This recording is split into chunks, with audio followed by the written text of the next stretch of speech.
Chapter 648. Chapter 648. Ling Shan's trouble. He took off the patient's gown and Jiang Wen's clothes and put them on himself. He put the gown on Jiang Wen and a surgical cap on him, placing him on the stretcher. At least from the looks of it, people who didn't know Jiang Wen well wouldn't be able to recognize him. After doing all this, He walked out of the preparation room and went downstairs to look for Ling Shan. Other than a phone and a box of needles, there was nothing else in the gown. He wasn't in a rush to get it. What if he bumped into Jiang Wen's underlings? Ling Shan woke up in a daze and knew that she had been tricked. The other party should have already known his identity. Otherwise, after locking him in the dungeon, why would they use knockout drugs to make him faint? They must be afraid of her strength as a golden class. That's why they used drugs on her. But there was nothing Ling Shan could do. She couldn't just breathe, could she? The moment she breathed, there would be drugs in the air. He'd just woken up, and there were no more drugs in the air. Evidently, the enemy didn't send any more drugs into the dungeon. Perhaps they'd forgotten that he was a golden class, and his body was better than a normal person's. Ling Shan had woken up earlier than normal people. The first thing Ling Shan did was check to see if her phone and signal transmitter were taken, but both were still there. Ling Shan couldn't help but feel doubtful. Could it be that they didn't do a body search on her? She was right. Jiang Wen really didn't search her body. There was no need. The entire kidney trafficking organization's HQ blocked all signals.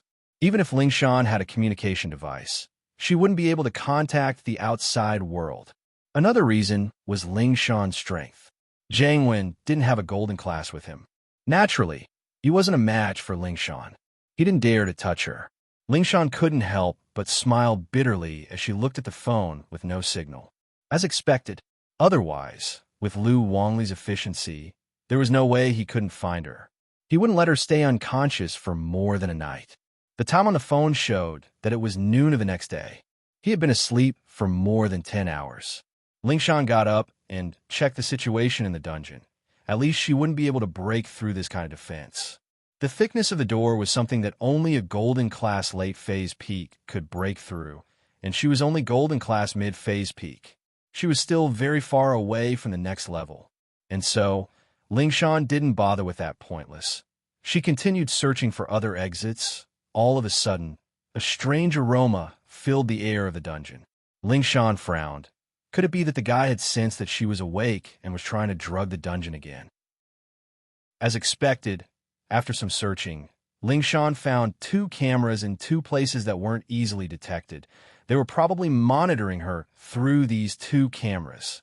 With that thought, Ling Shan didn't hold her breath. Even if she did, she'd only be able to hold her breath for a little while. She couldn't hold her breath forever, could she? And so, Ling Shan went with the flow and didn't resist, breathing in the fragrance in the air normally, but after a while, Ling Shan didn't feel like sleeping at all.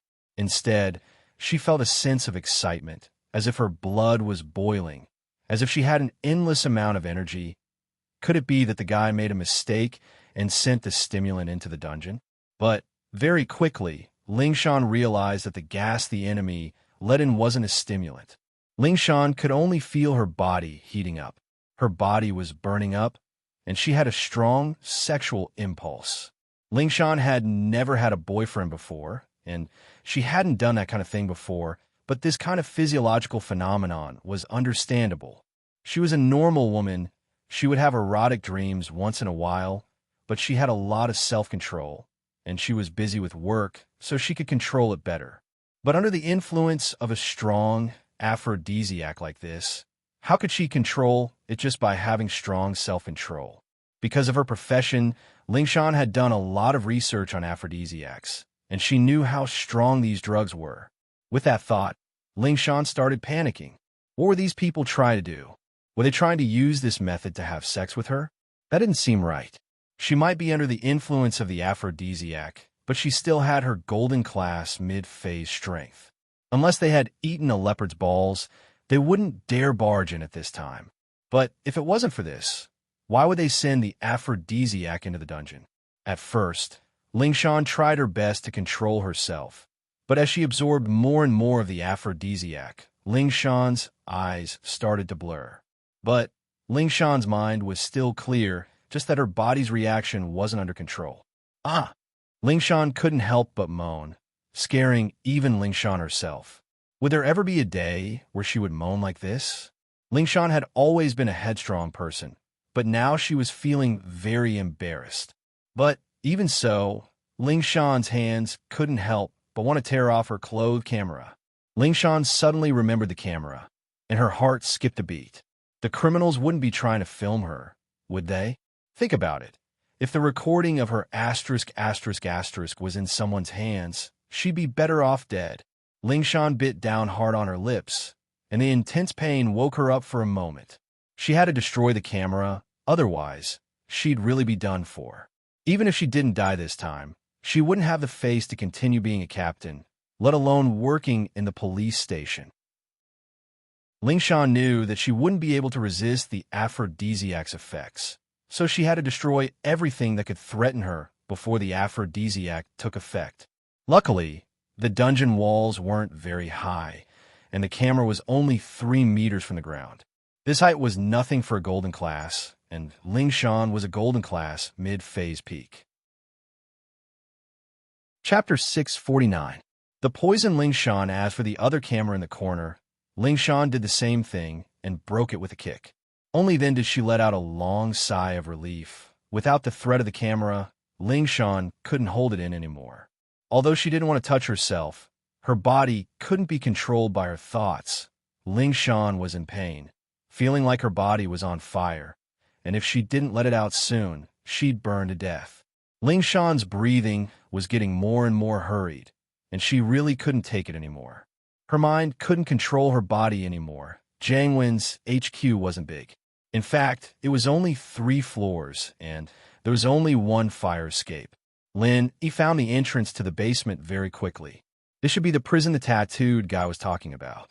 At the entrance, there was a metal door. It looked very sturdy, but for Lin Yi's current strength, it was nothing. He stood in front of the metal door and didn't rush. He waited for a while, and the jade on his chest didn't react. This meant that there was no danger in here that could threaten him. This jade pendant had become Lin Yi's golden finger. It was also because of this that Lin Yi's luck seemed to always be on the rise, allowing him to avoid danger time and time again. Only then did Lin Yi kick the metal door. With a loud bang, the metal door collapsed in half from Lin Yi's kick. Lin Yi didn't want to hurt Lingshan inside, so he didn't use his full strength. Otherwise, the metal door would have flown out. This was an easy feat for a mystic early phase. When the metal door was half collapsed, Lin Yi gave it another kick, and the metal door fell to the ground with a loud bang. Lingshan was scared out of her wits. She stopped what she was doing, and the desire in her body seemed to have stopped as well. She didn't know what was going on, but when she saw that the metal door had completely collapsed, and it seemed to be destroyed by an external force, she couldn't be more shocked. How much strength was needed to knock down this iron door? Lingshan knew that she wouldn't be able to do it herself, and even a golden class mid-phase peak couldn't do it, so how strong would the person be? Or maybe this iron gate wasn't brought down by human hands at all, but with the help of some equipment? But when Lingshan saw Lin Yi step through the iron door, she knew that her initial guess was correct. The iron door had been kicked down, and this person was someone she knew. It was the Lin Yi she hated and was pissed off at the same time. Lingshan didn't know why, but she felt relieved when she saw Lin Yi. When Lin Yi stepped in, she didn't feel any disgust, but a sense of admiration. Was it because of his strength? He kicked down this iron door? No matter what, Lingshan had to admit that Lin Yi was strong, very, very strong. At this moment, Lingshan finally understood that Lin Yi's strength was far higher than hers. No wonder Huaijuan respected him so much. He really did have strength. Her heart relaxed, and the desire in her body took over again. Lingshan's hands couldn't help but reach towards her sensitive parts. This made Lingshan embarrassed and annoyed. She should be happy that Lin Yi came to save her, but she wished that Lin Yi would come later. The desire in her body flowed out uncontrollably, making it hard for her to breathe. Lingshan's eyes became blurry again, and the amount of medicine she breathed in was getting bigger and bigger, and she couldn't control herself anymore. No, I can't. Lin Yi is right in front of me. How can I do this? This was the last bit of consciousness in Ling Shan's mind. The next moment, the desire in her body flooded her body like a flood, and she couldn't use her brain to control her body and words anymore. Ah! Ling Shan screamed, and her hands tore at the clothes on her body, her legs tight as if she wanted to release something, but she was stupid. This was the first time she wanted to release the desire in her body, but she couldn't find a way. She couldn't do it, and so she tore at the clothes on her body even more crazily. She was going crazy. When Lenny walked in, he saw Ling Shan on the floor, but she was acting strangely, as if she was having epilepsy, twisting around on the floor. What was she doing? Lin Yi sniffed the air in the dungeon and found something unusual.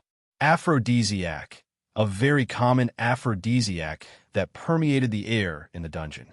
Tang Yin was poisoned by this aphrodisiac back then. Smelling it, Lin Yi subconsciously held his breath. He didn't want to end up like Ling Shan.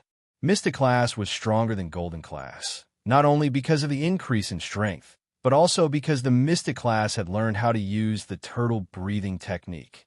The turtle breathing technique meant that one could breathe like a turtle and live forever without food or drink.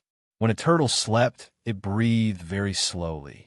Of course, Lin Yi couldn't really be like a turtle, but he could slow down his breathing speed.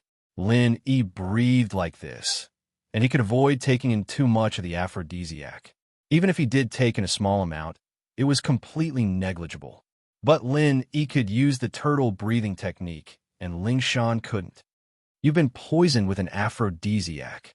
Lin Yi walked in front of Ling Shan, and before he could even finish, Ling Shan hugged him and climbed onto Lin Yi's body, wrapping her arms around his neck. At this moment, Ling Shan's golden class mid-phase strength was being used to its fullest, and her entire body was very light. Normal people wouldn't be able to do such a high difficulty movement. Help me. I can't take it anymore. It's so uncomfortable. Ling Shan's eyes were closed, and her mouth was messy as she moved closer to kiss Lin Yi. Lin Yi frowned. He didn't expect Ling Shan to have such an intense reaction. This aphrodisiac wasn't the strongest, but it varied from person to person. Some people might have a mild reaction after being poisoned, but Tang Yin had a reaction too, but it wasn't as severe as hers. Don't move. Lin Yi frowned as he pried Ling Shan's hands away, wanting to push her off his body, but as soon as he pried one hand away, another hand grabbed onto him, making Lin Yi very depressed. Chapter 650. Chapter 650, Can't help you. I didn't bring my needles with me, so I can't cure you quickly. Just bear with it. Lin Yi's needles were in his pocket, but Jiang Wen took off his shirt and threw it upstairs. Lin Yi didn't expect something like this to happen. If he had known, he would have brought the needles with him. I'll bring you out now. Just hold on until we get to the hospital. As for whether or not Ling Shan was in danger, Lin Yi couldn't do anything. She wasn't Tang Yin, not Lin Yi's girlfriend. Lin Yi couldn't help her in any other way. Plus, Tang Yin could use a massage technique to expel the poison out of her body. One reason was that Tang Yin didn't take as much as Ling Shan, so the reaction wasn't as intense. Massaging would solve the problem quickly, but Ling Shan's situation was more serious. It wasn't something that could be solved in a short amount of time. Lin Yi didn't want to waste time here. No, I feel like my chi is going to explode. I can't take it anymore. Help me, I beg you, Lin. Ling Shan felt that something was wrong with her situation. Her practitioner's arts leaned towards the feminine type, and this aphrodisiac seemed to conflict with her practitioner's arts. Or rather, it caused the chi in her body to resonate. Ling Shan felt that if she didn't release it soon, her body might explode at any moment. Chi is going to explode? Lin Yi didn't expect the aphrodisiac to have such a side effect. He had never been affected by it before, and Tang Yin was a normal person. Naturally, she wouldn't be like Ling Shan right now. Could it be that Ling Shan's reaction was so strong because she was a practitioner? Yes, Helma's brain dead. I beg you. Ling Shan was on the verge of crying. She felt embarrassed begging Lin Yi like this, but it was better than dying. At this moment, Ling Shan was on the verge of breaking down. Use your hands then. I'll go guard the door for you. Lin Yi shrugged helplessly Taking advantage of the moment, Lingshan wasn't paying attention to get off him. Lingshan was both angry and embarrassed that Lin Yi wasn't helping her. Was she that unattractive? He wasn't even interested in touching her? In actuality, Lingshan was accusing Lin Yi wrongly. It was a lie that Lin Yi wasn't interested in her, but Lin Yi didn't do it. Lin Yi had a lot of self-control, and there were plenty of chances for a one-night stand, but Lin Yi hated physical contact without a foundation of feelings. That was why he pushed Lingshan away. Of course, if Miss Braindead wanted to be his girlfriend one day, Lin Yi wouldn't mind pushing her down. Lingshan saw that Lin Yi really did turn around and walk towards the door, and she was so pissed she wanted to curse at him. She'd already made herself very clear, and all she needed to say was, "Please come to me." But it was ignored by Lin Yi. Forget it. Lingshan was in despair. She might as well rely on herself. She might as well do it herself. Although she hadn't done it before, she could try it out with her own intelligence. She should be able to do it. And so, Lingshan bravely took the first step under her embarrassment and anger.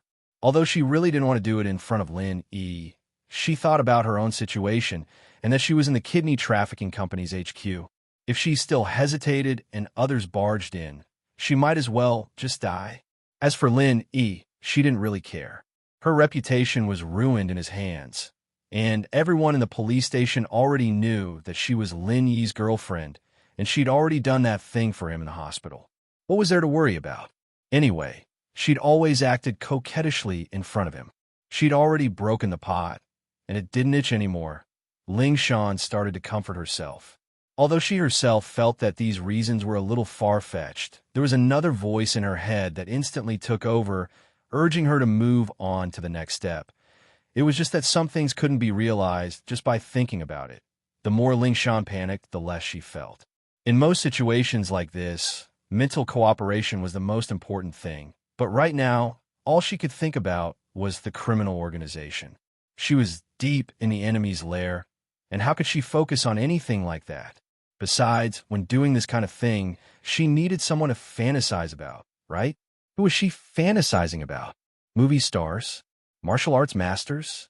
Lingshan's gaze suddenly fell on Lin Yi. Lin Yi's figure wasn't that big, but it was extremely attractive, and Lingshan couldn't move her eyes away anymore. Her breathing slowly became faster, and her eyes became crazy. At the moment when she was about to explode, she couldn't help but shout loudly, "Ah, Lin Yi, use more strength." Huh? Lin Yi, who was standing guard at the door, jumped when he heard Lingshan shout. She couldn't be fantasizing about him, could she?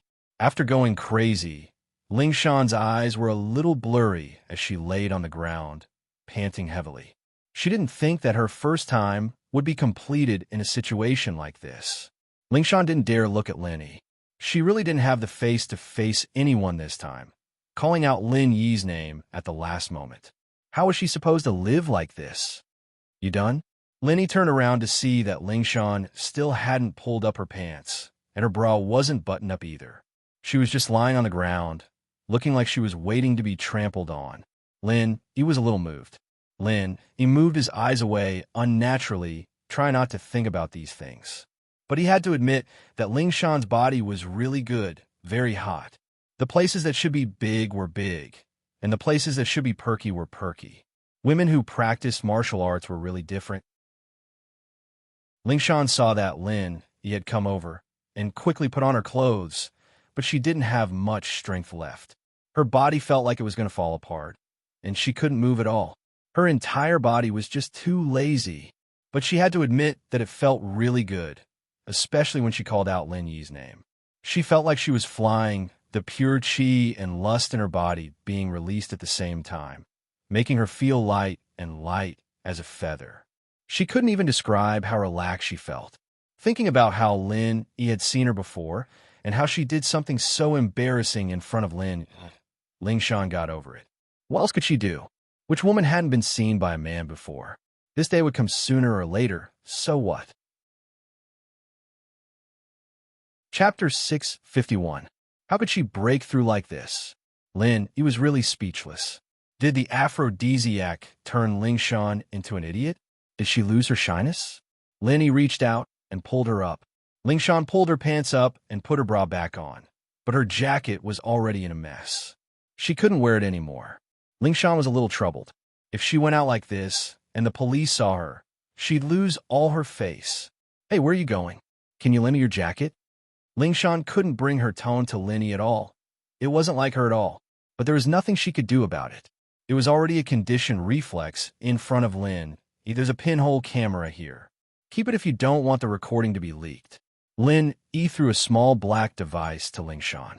It was a mini recording device with a storage device. It wouldn't be connected to other cameras, so she didn't have to worry about the content being leaked. Lingshan paused and caught the device Lin threw at her. Her face reddened, but she said, "You're not going to stay and watch." Huh? Lin smiled faintly. He felt that Lingshan was pushing her a little too far. He quickly walked up to her and lifted her chin. It was a very flirtatious action, and it felt like he was flirting with her. "Do you want me to watch?" Lingshan raised a brow. She wanted to resist, but she realized that she didn't hate the feeling of being flirted with. Was she a masochist? Lingshan smirked. "If you want to watch, Miss Braindead can perform for you anytime, just like just now." Lingshan was saying it out of anger, but when she said it, it felt very satisfying. It was as if she liked doing it. But did she really like it? Lingshan couldn't explain it. It was a very strange feeling, and she felt a little lost. What a vixen. Yushu was right. Lin quickly let go of Lingshan's chin. This woman was a bit of a tiger, but when she got flirtatious, she wasn't an ordinary woman. This is the headquarters of the kidney trafficking organization. I've done what I need to do. You can handle it yourself, right? Lin was feeling a little uncomfortable from Lingshan's actions. He'd inhaled some aphrodisiac already. Didn't this girl know that she was doing something dangerous? Didn't she know that even if he fucked her, it would be in vain? "There's no signal here. Can you take me out?" Lingshan pulled on Lin Yi's arm like a spoiled little girl. "Really? I really didn't notice that." Lin subconsciously reached for his phone in his pocket, but it was Jangwen's phone. It was a very special phone, like a walkie-talkie. But Lin had seen a phone like this before. It should be a special phone for internal use, using the internal wireless band. It could also make normal calls, using normal numbers, but the SIM card was plugged into the server, and this phone was like a cordless phone terminal. What phone is this? A walkie-talkie? Lingshan looked at the thing in Lin Yi's hand curiously. Lin was about to explain when the special phone in his hand rang. Lin looked at the caller list. He didn't know who it was, but it should be one of Jangwen's men. Lin pressed the hang-up button and handed the phone to Lingshan. "Call your people. This is their special phone. You should be able to do an external broadcast." Lingshan nodded and didn't say anything else. She took the phone and dialed a number. As expected, it went through. "Lu Wangli? I'm Lingshan. I'm ordering you to surround the factory on Taixing South Street." Lingshan remembered the address when she came here, but fainted the moment she came in. Lingshan was back to her old self, and this surprised Lin. Lingshan hung up and looked at Lin. "You still don't want to show yourself? Why ask if you already know? Are you retarded?" Lin asked. "Yeah, I'm Miss Retarded. What do you think?" Lingshan looked at Lin pitifully. "Can you give me your jacket? I won't be able to see people like this." "You don't want people to see your stuff, do you?" Lin was speechless. Since when did it become his stuff? But he still took off Jangwen's jacket and gave it to Lingshan. "I'm leaving." "Oh, right. When you're free, you can buy some of this aphrodisiac and try it." Lingshan paused after hearing Lin Yi's words. She looked at Lin with a weird expression. "Try what? You really want to see me perform for you? See if you can break through again." Lin said faintly. "You're able to break through from golden class mid-phase to golden class late phase like this. Your practitioner's arts are a bit weird. Did she misunderstand Lin? Lingshan's face was a little hot. Even if it was a broken pot, Lingshan still had a sense of shame. She didn't turn on Lin because she really had no other choice. Not only did she need Lin Yi's help, but he'd already seen her. What was the point of turning on him? She might as well get some benefits like before. Besides, she didn't have a boyfriend yet. She didn't have much of a burden. But Lin Yi's next words made her forget her shame. Her eyes went wide. She broke through? From golden class mid-phase peak to golden class late phase? Was this for real? How did Lin Yi know?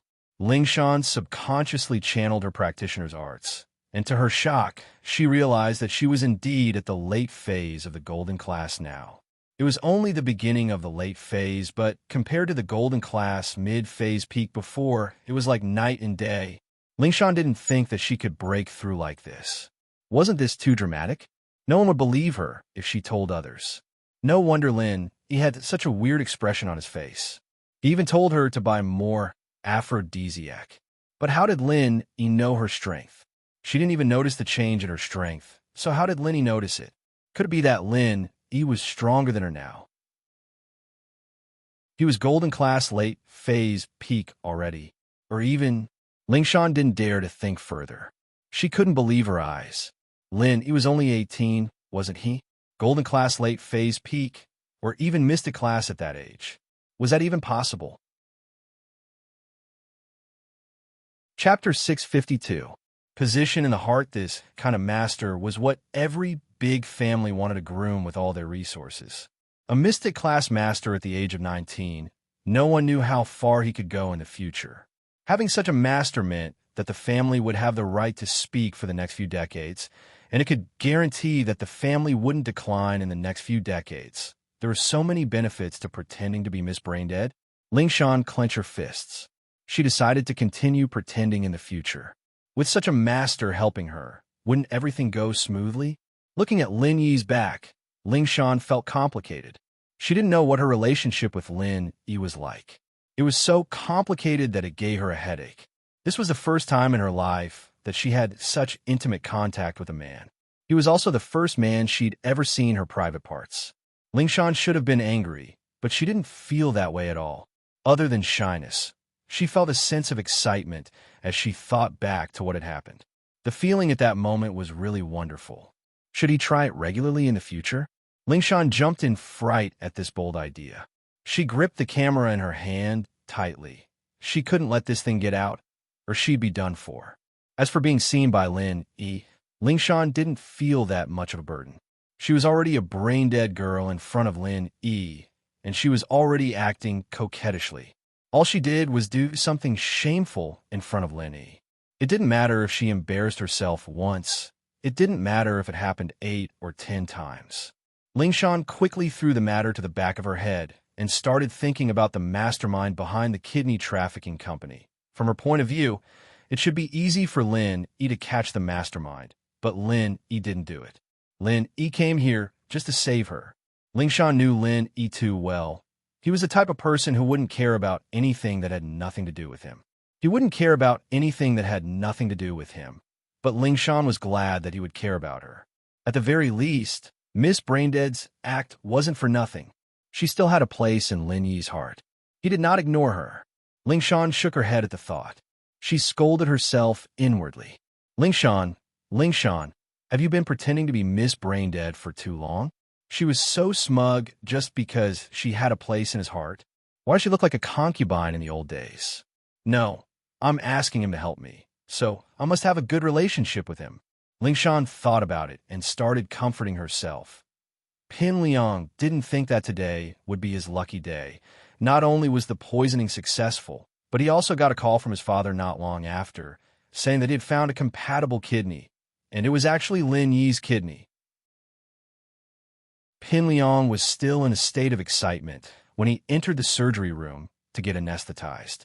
He'd thought that he'd have to wait for Naipeo's return before he could get his revenge on Lin Yi. He didn't think that Lin Yi would get his comeuppance so soon.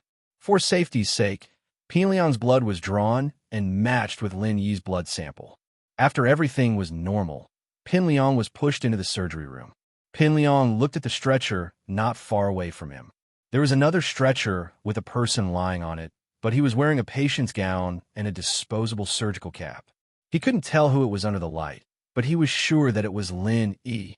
Mr. Zhong, please don't enter the surgery room. It's an important place, and even I can't go in casually. What if you bring in bacteria and infect Lin Yi? It's not a big deal, but it'll be bad if your son gets infected. The tattooed man stopped Fabai from entering the surgery room. All right, I'll wait here then. Fabai nodded. I really have to thank Master and you this time. Pin Liang was able to find a suitable kidney source so quickly. It's just a coincidence. The tattooed man waved his hand and said. Pin Liang was injected with anesthetics, and Lin Yi, or Jiang Wen, was also injected with anesthetics. As for why Jiang Wen was unconscious, Dr. Wang didn't want to know at all. What he wanted to do was to transplant this person's kidney to Pin Liang. Dr. Wang had been dealing with kidneys every day since he joined Jiang Wen's organization, so he was very familiar with kidney transplant surgery. He could even do it with his eyes closed. Swoosh! The sharp scalpel flashed, and Jiang Wen's stomach was cut open. Dr. Wang skillfully cut out his kidney. This is a good kidney. Dr. Wang looked at Jiang Wen's kidney and said, if we sell this kidney, it should be able to fetch a good price. Although there was a partition between the surgery room and the preparation room, the sound could still be heard. Dr. Wang was obviously talking to the tattooed man. But Master Wen specifically told us to transplant the kidney to Pin Liang for free. No matter how good the kidney is, we can't sell it. The tattooed man laughed. He said that to sell Zhong Fabai a favor, so that Fabai would remember his kindness. Tattooed bro, don't worry. Zhong Fabai, am not someone who doesn't know what's good for him. After this, I will definitely pay Master a visit to thank him. How could Fabai not understand the tattooed man's meaning? However, if his son's kidney transplant was successful, then he wouldn't have a problem spending hundreds of thousands. There's no need for that. Dr. Wang, you have to perform this surgery well. The tattooed man laughed and ordered Dr. Wang. Don't worry. Dr. Wang was the core of this organization, but he didn't have the chance to talk to Jiang Wen directly. Most of the time, it was the tattooed man who conveyed Jiang Wen's message to him. So, he only saw Jiang Wen's face a few times. He didn't realize that the Lin Yi lying on the operating table was actually his boss, Jiang Wen. The surgery was a success. Dr. Wang quickly stitched up Pin Liang's wound and said to the tattooed man, Tattooed bro, the surgery was a success. Master Zhong is fine, but what should we do with this kidney? Dr. Wang was naturally referring to Lin Yi. Chapter 653. Directly the tattooed guy dialed Jiang Wen's number with his phone, but the call was hung up after a few rings. The tattooed guy was startled. Did something happen on Jiang Wen's side? He wanted to call again, but he was afraid that Jiang Wen would scold him. So he said to Dr. Wang, let's do it like before, get someone to throw him in front of the hospital. One of Lin Yi's kidneys had been removed. If he didn't stay in the hospital for some time, he would most likely die. The tattooed guy knew that Jiang Wen wanted to teach Lin Yi a lesson, but he couldn't kill Lin Yi here. If he really wanted to kill Lin Yi, he wouldn't need to remove one of his kidneys. It was even possible to remove both of them. So, the tattooed guy hesitated for a while and decided to use the old method, throwing Lin Yi in front of the hospital. Naturally, there would be someone who would go and save Lin Yi. Zhong Fabai thanked him profusely and brought Pin Liang back to rest. The tattooed guy naturally had to drive the father and son back.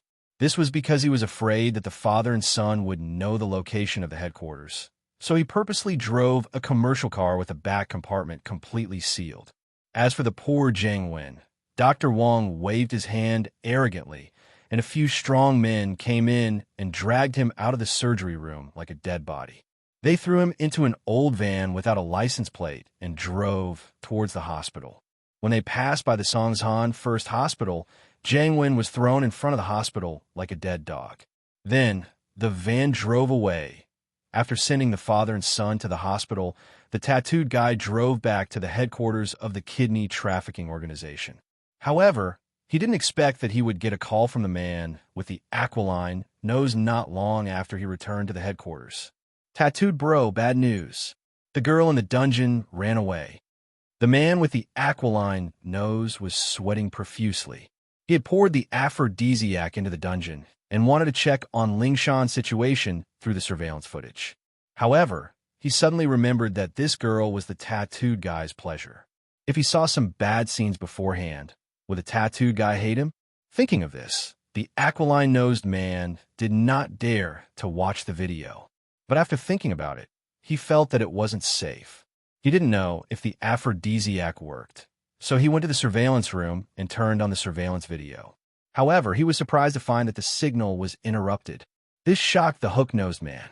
He hurriedly ran to the dungeon to check on the situation. But the situation in the dungeon gave him a shock. The iron door of the dungeon had been forcefully broken, and Ling Shan, who was inside, was nowhere to be found. The aquiline-nosed man immediately turned pale with fright. He quickly called the tattooed man to inform him of the situation.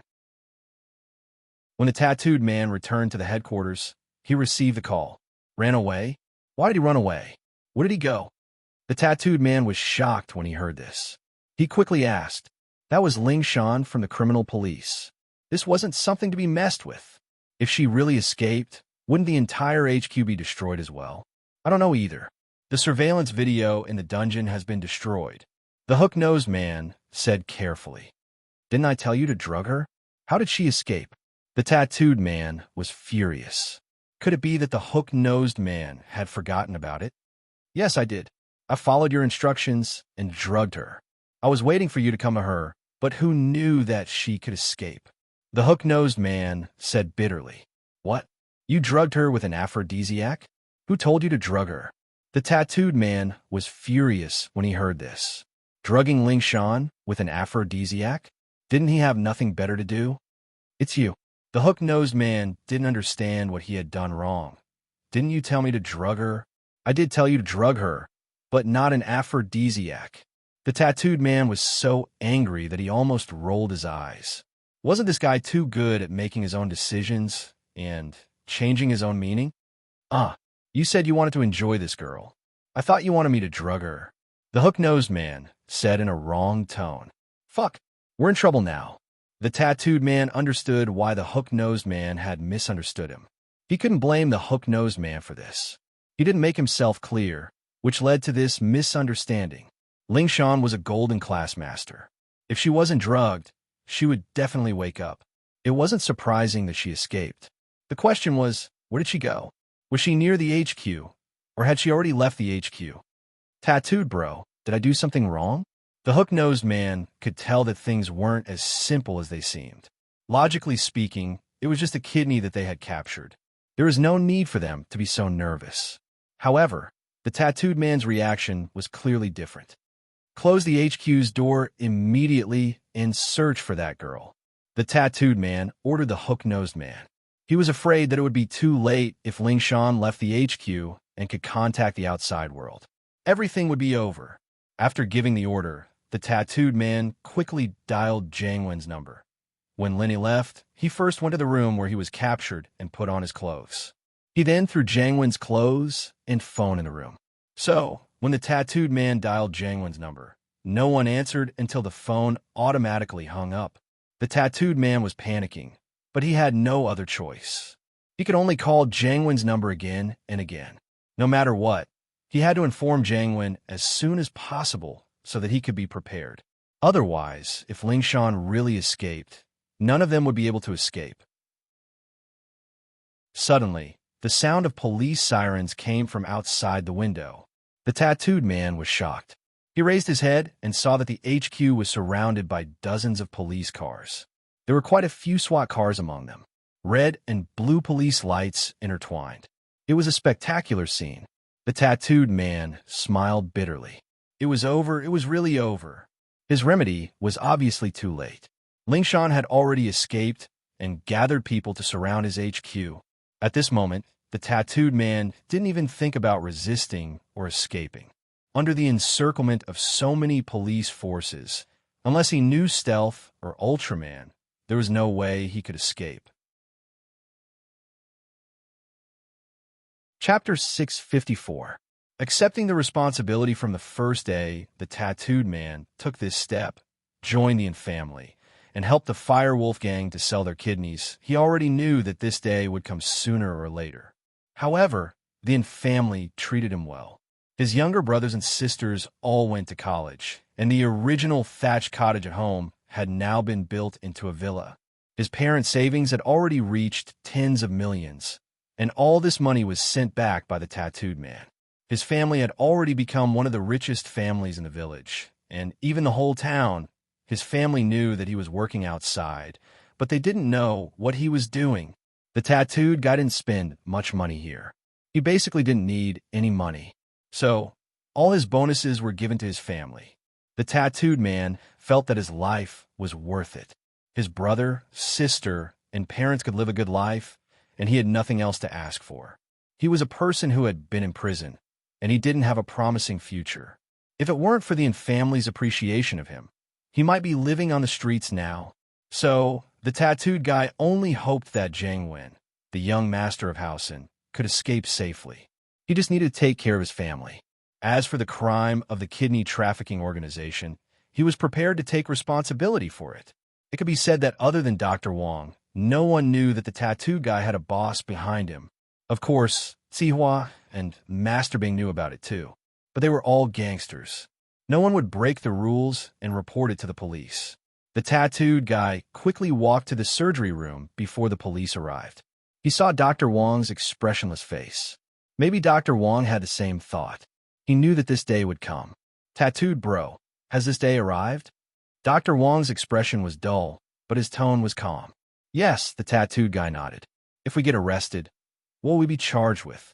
Dr. Wang asked. Even if we don't die, we'll be sentenced to life imprisonment, right? The tattooed guy smiled. You came here to kill me, right? Dr. Wang raised his head and looked at the tattooed guy. The tattooed guy nodded honestly. I'm afraid that you won't be able to handle it and hand over Master One. Haha, I can handle it, but I don't want to. I don't want my son to know that his father is a criminal, an unscrupulous doctor who cuts people's kidneys for profit. Dr. Wang said faintly, my son's dream is to be a doctor. He was proud of his father. I don't want him to be disappointed. After I die, can you tell the police that I was forced to die? Is that okay? This is my last request. Of course. The tattooed guy nodded. If you don't fear the evil forces and kill yourself, your son will be proud of you. Dr. Wang smiled slightly. He stood up and took out a reagent from the cabinet. This was what he used to kill people, but he always kept one for himself. Dr. Wang nimbly drew the reagent into the syringe and injected it into his son's body without hesitation. All these years, the money he had left for his son was enough for him to study abroad. He hoped that his son could walk the right path and become a good doctor. This was Dr. Wang's last thought. Then he collapsed on the chair. It's my turn now. The tattooed guy turned around and went downstairs. Outside the HQ, the police were already shouting with their megaphone. The tattooed guy raised his hands as he walked out of the HQ. He looked at the wall of police officers in front of him, and Lingshan was standing at the very front. But why did Lingshan's coat look so familiar? However, the tattooed man didn't have time to think about it. He was handcuffed by the police and dragged into the police car. There were not many people in the headquarters. Including the nurses and a few burly men, there were only about 20 people. These dozens of police cars seemed to be a little too much. However, this was a big case that had been registered in the province. It was normal to pay more attention to it. Bring them all back to the station and interrogate them separately. Lingshan ordered with a wave of her hand. The Lingshan right now was a completely different person from a Lingshan who acted like a spoiled child in front of Lin Yi.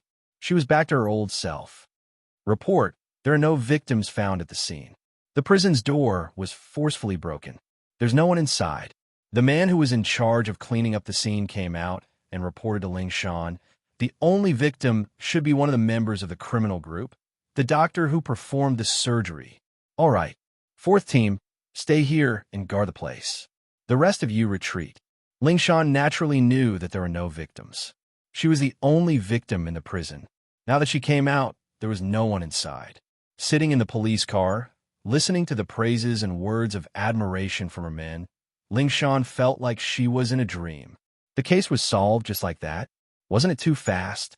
Yesterday, she was still troubled by the case, but today, she got a complete victory. Lin Yi, what kind of person are you? Lingshan suddenly couldn't understand Lin Yi anymore. She just asked for his help yesterday, and today, the case was solved. Although it was a coincidence, Lin Yi's strength was undeniable. Unknowingly, Lingshan's attitude towards Lin Yi had changed. Before, she thought that Lin Yi was just lucky, but now it seemed like that wasn't the case.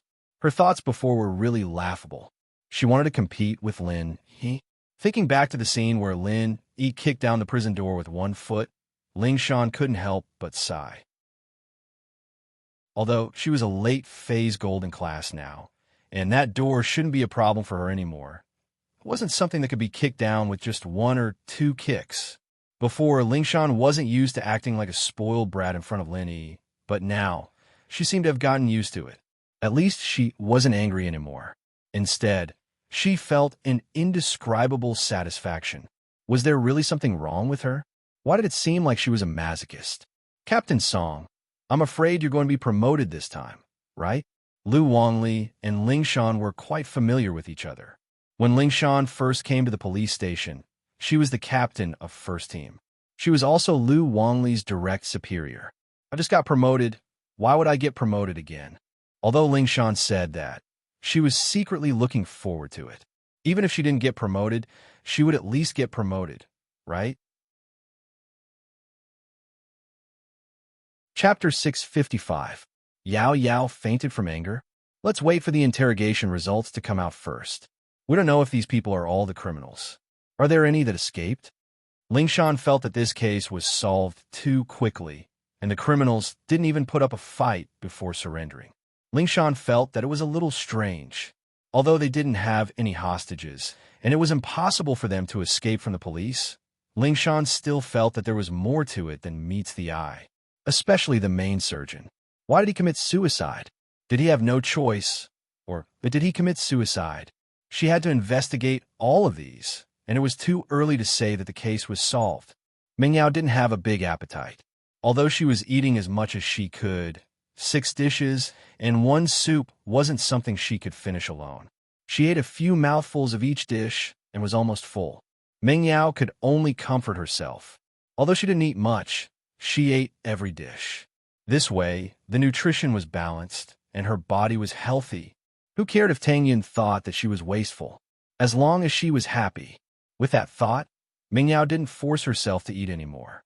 After a few mouthfuls, she put down her chopsticks. Shoo, I'm full.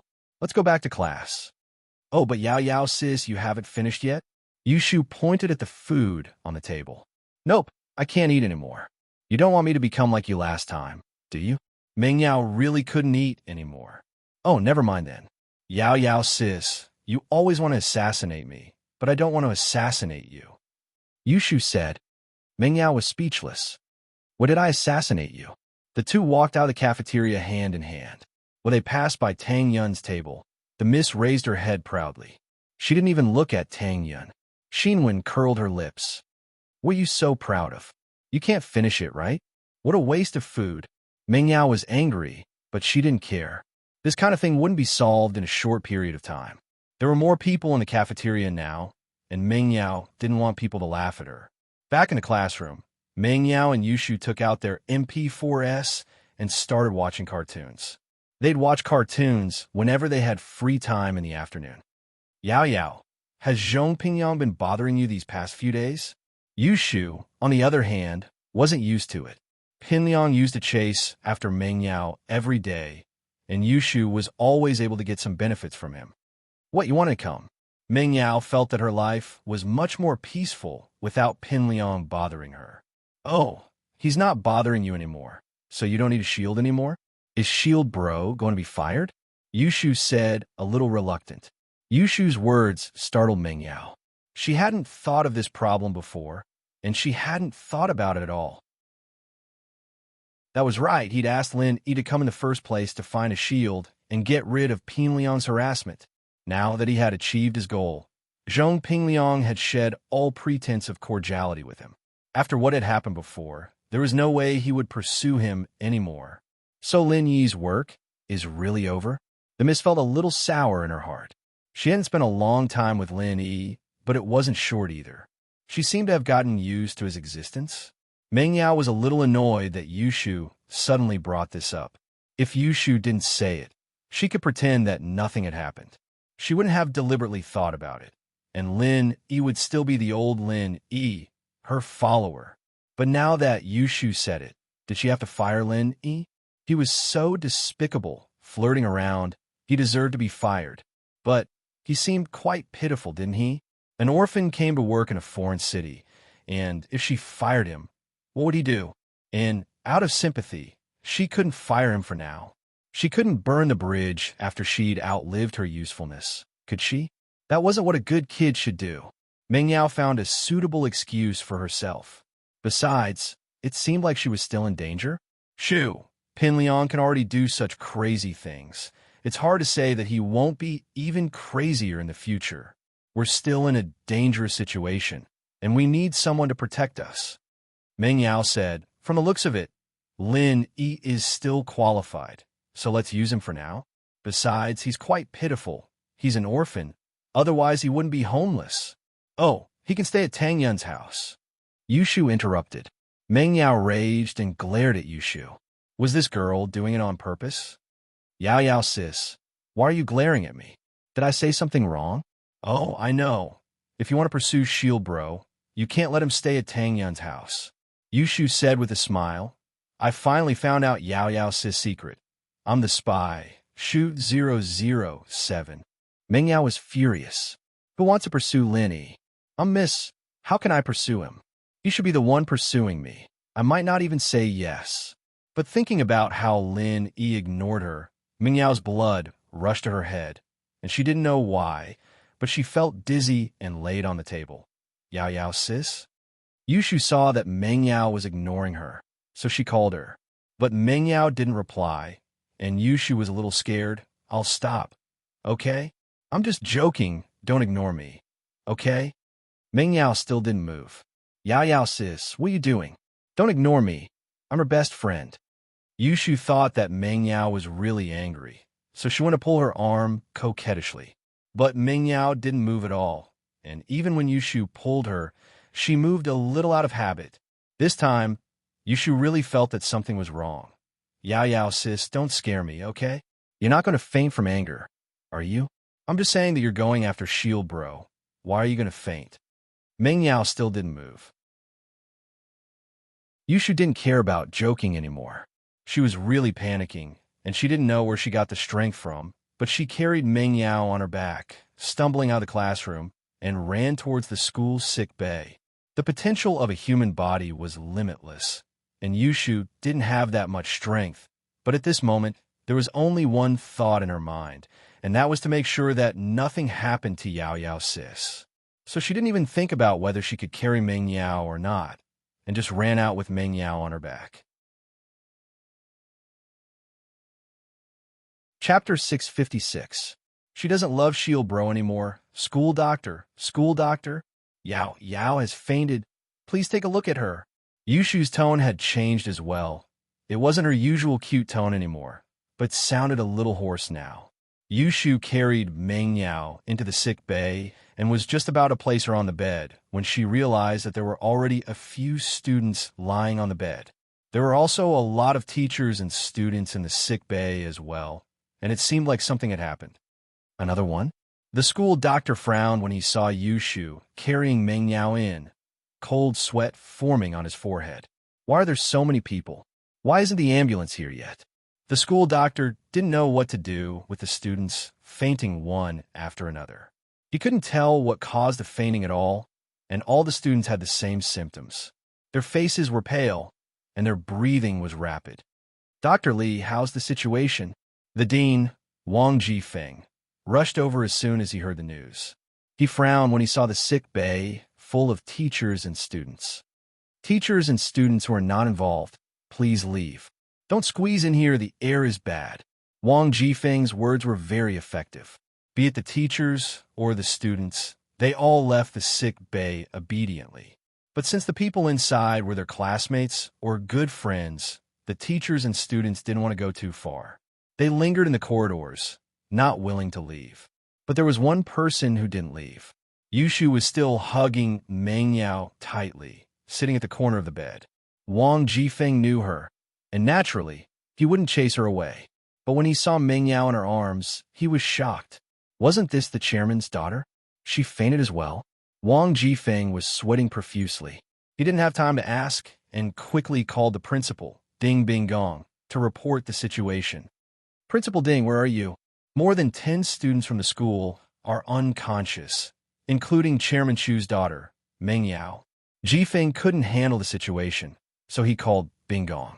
Ding Bingong went to the Education Bureau for a meeting, so he didn't rush back to school for lunch at noon. Instead, he went out to eat with the other principals. When he received Wang Jifeng's call, he turned pale with fright. He didn't bother to explain to the other principals. He just said, something happened at school.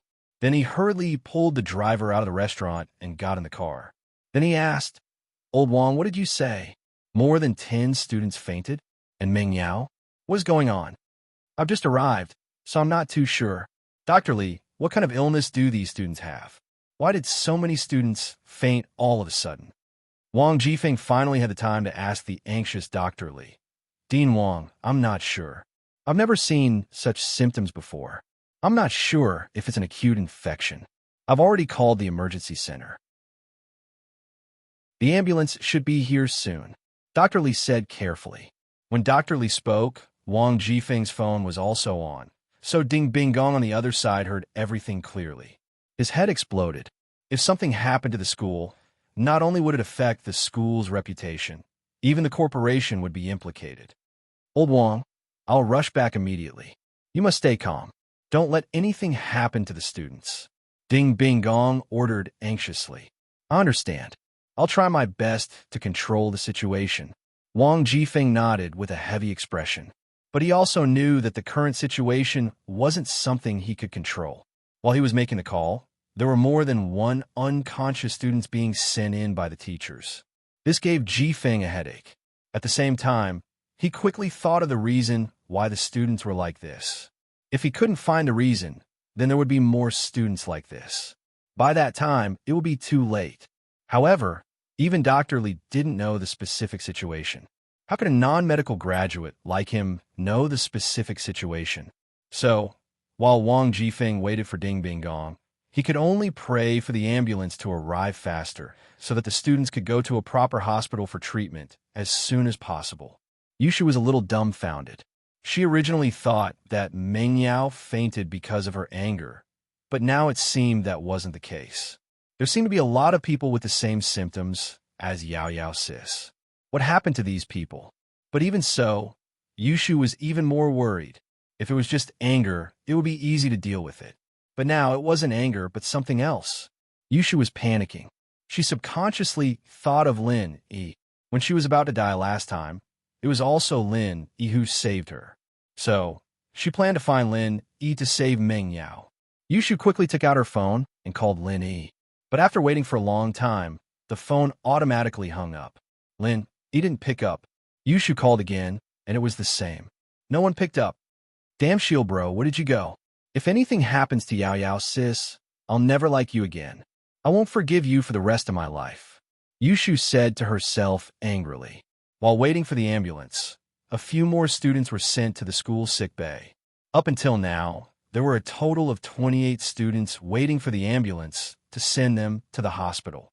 During this time, Dr. Li made a few more calls, urging the emergency center to send more ambulances.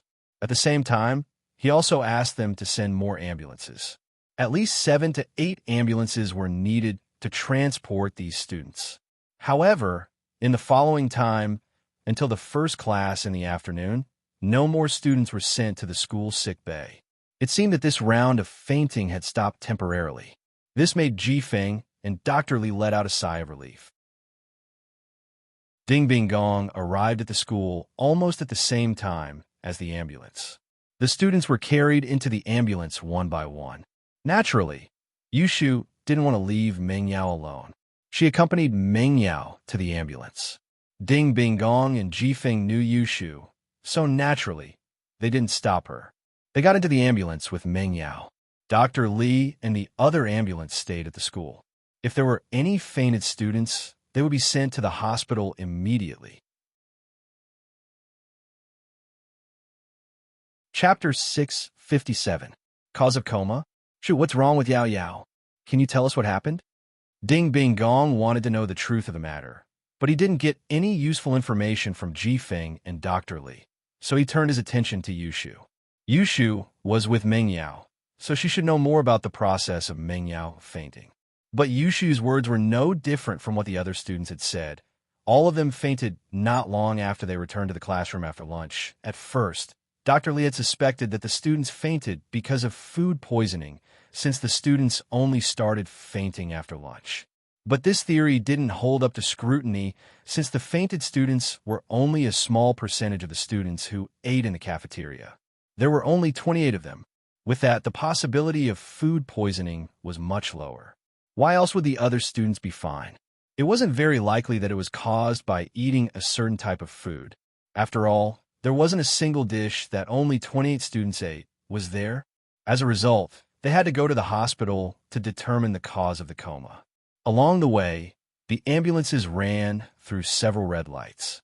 It was rare to see such a fleet of ambulances, but the cars on the road also took the initiative to make way for them. It was obvious that something big had happened for so many ambulances to be dispatched at once. Bing Gong gathered his thoughts and dialed up Peng Zhan's number. He had to inform the chairman of the school about something this serious, not to mention that Meng Yao was one of the fainted students. It was all the more reason for him to inform Peng Zhan. Peng Zhan was in the middle of a meeting when his phone rang. He didn't want to pick it up at first, but Bing Gong's name appeared on the screen.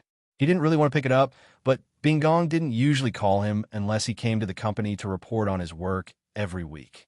If it wasn't business, then it had to be something that happened to Meng Yao, Yushu, or Lin Yi. That was why he would call him personally.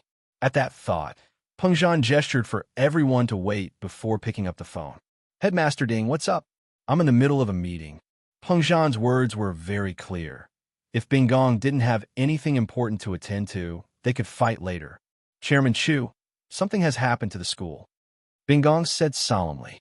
28 students fainted for unknown reasons during lunch break, and Meng Yao was one of them. "What?" Peng Zhan stood up subconsciously in shock.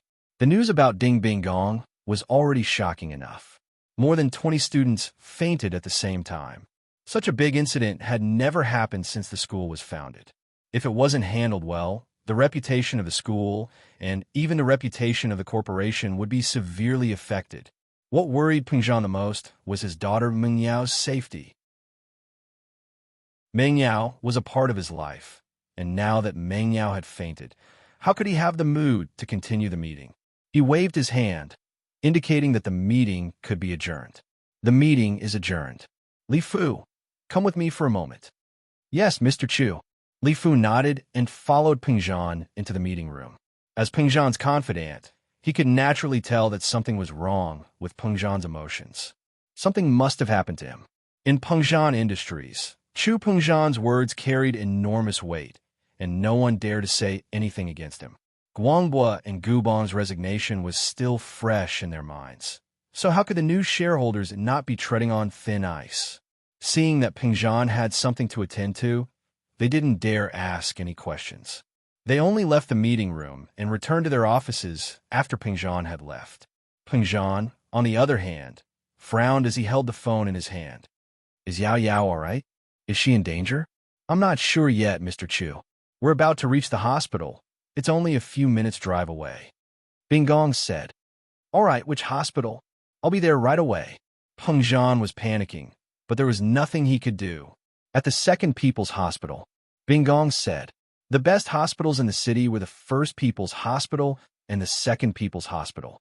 However, the First People's Hospital had been established for a long time. So many people had higher recognition of it than the Second People's Hospital. However, the Second People's Hospital was also a branch of the First People's Hospital. After Guan Xiumin's son's Ming Yang Medical Group invested in it, it was established as the Second People's Hospital. The doctors here were also from the First People's Hospital, and the medical facilities were also the latest. Many young people began to recognize the Second People's Hospital. The First People's Hospital couldn't send 7 or 8 ambulances at once, so the Second People's Hospital went to the school to pick up the unconscious students. "All right, I understand." Peng Zhan hung up the phone and said to Faubert, "Go to the Second People's Hospital." Yao Yao fainted, and there are a total of 28 students who fainted for unknown reasons. "We'll be there right away." "All right, Mr. Chu." Faubert heard that Meng Yao fainted as well. He quickly started the car and rushed to the Second People's Hospital. 5 minutes later, the ambulances stopped at the entrance of the Second People's Hospital. There were already medical staff waiting at the entrance, and they pushed the unconscious students to the emergency room one by one. Yushu sent Meng Yao to the emergency room. It wasn't until the doctor told her that the patient's family could only wait outside that Yushu let go of Meng Yao's hand reluctantly. Yao Yao, sis, you have to hold on. Bing Gong, Ji Feng, and Yushu waited at the entrance of the emergency room, anxiously waiting for the results. Principal Ding, Dean Wang Shu. Peng Zhan rushed to the hospital quickly and saw the 3 people outside the emergency room. He strode over, and Faubert accompanied Peng Zhan anxiously at the side. Mr. Chu, Uncle Chu, Bing Gong, Ji Feng, and Yushu called out at the same time. Bing Gong smiled bitterly and said to Peng Zhan, "They're all in the emergency room. We don't know the results yet." Peng Zhan nodded, and his face was also anxious. "How's the school? We have to be stable. Don't let the students panic."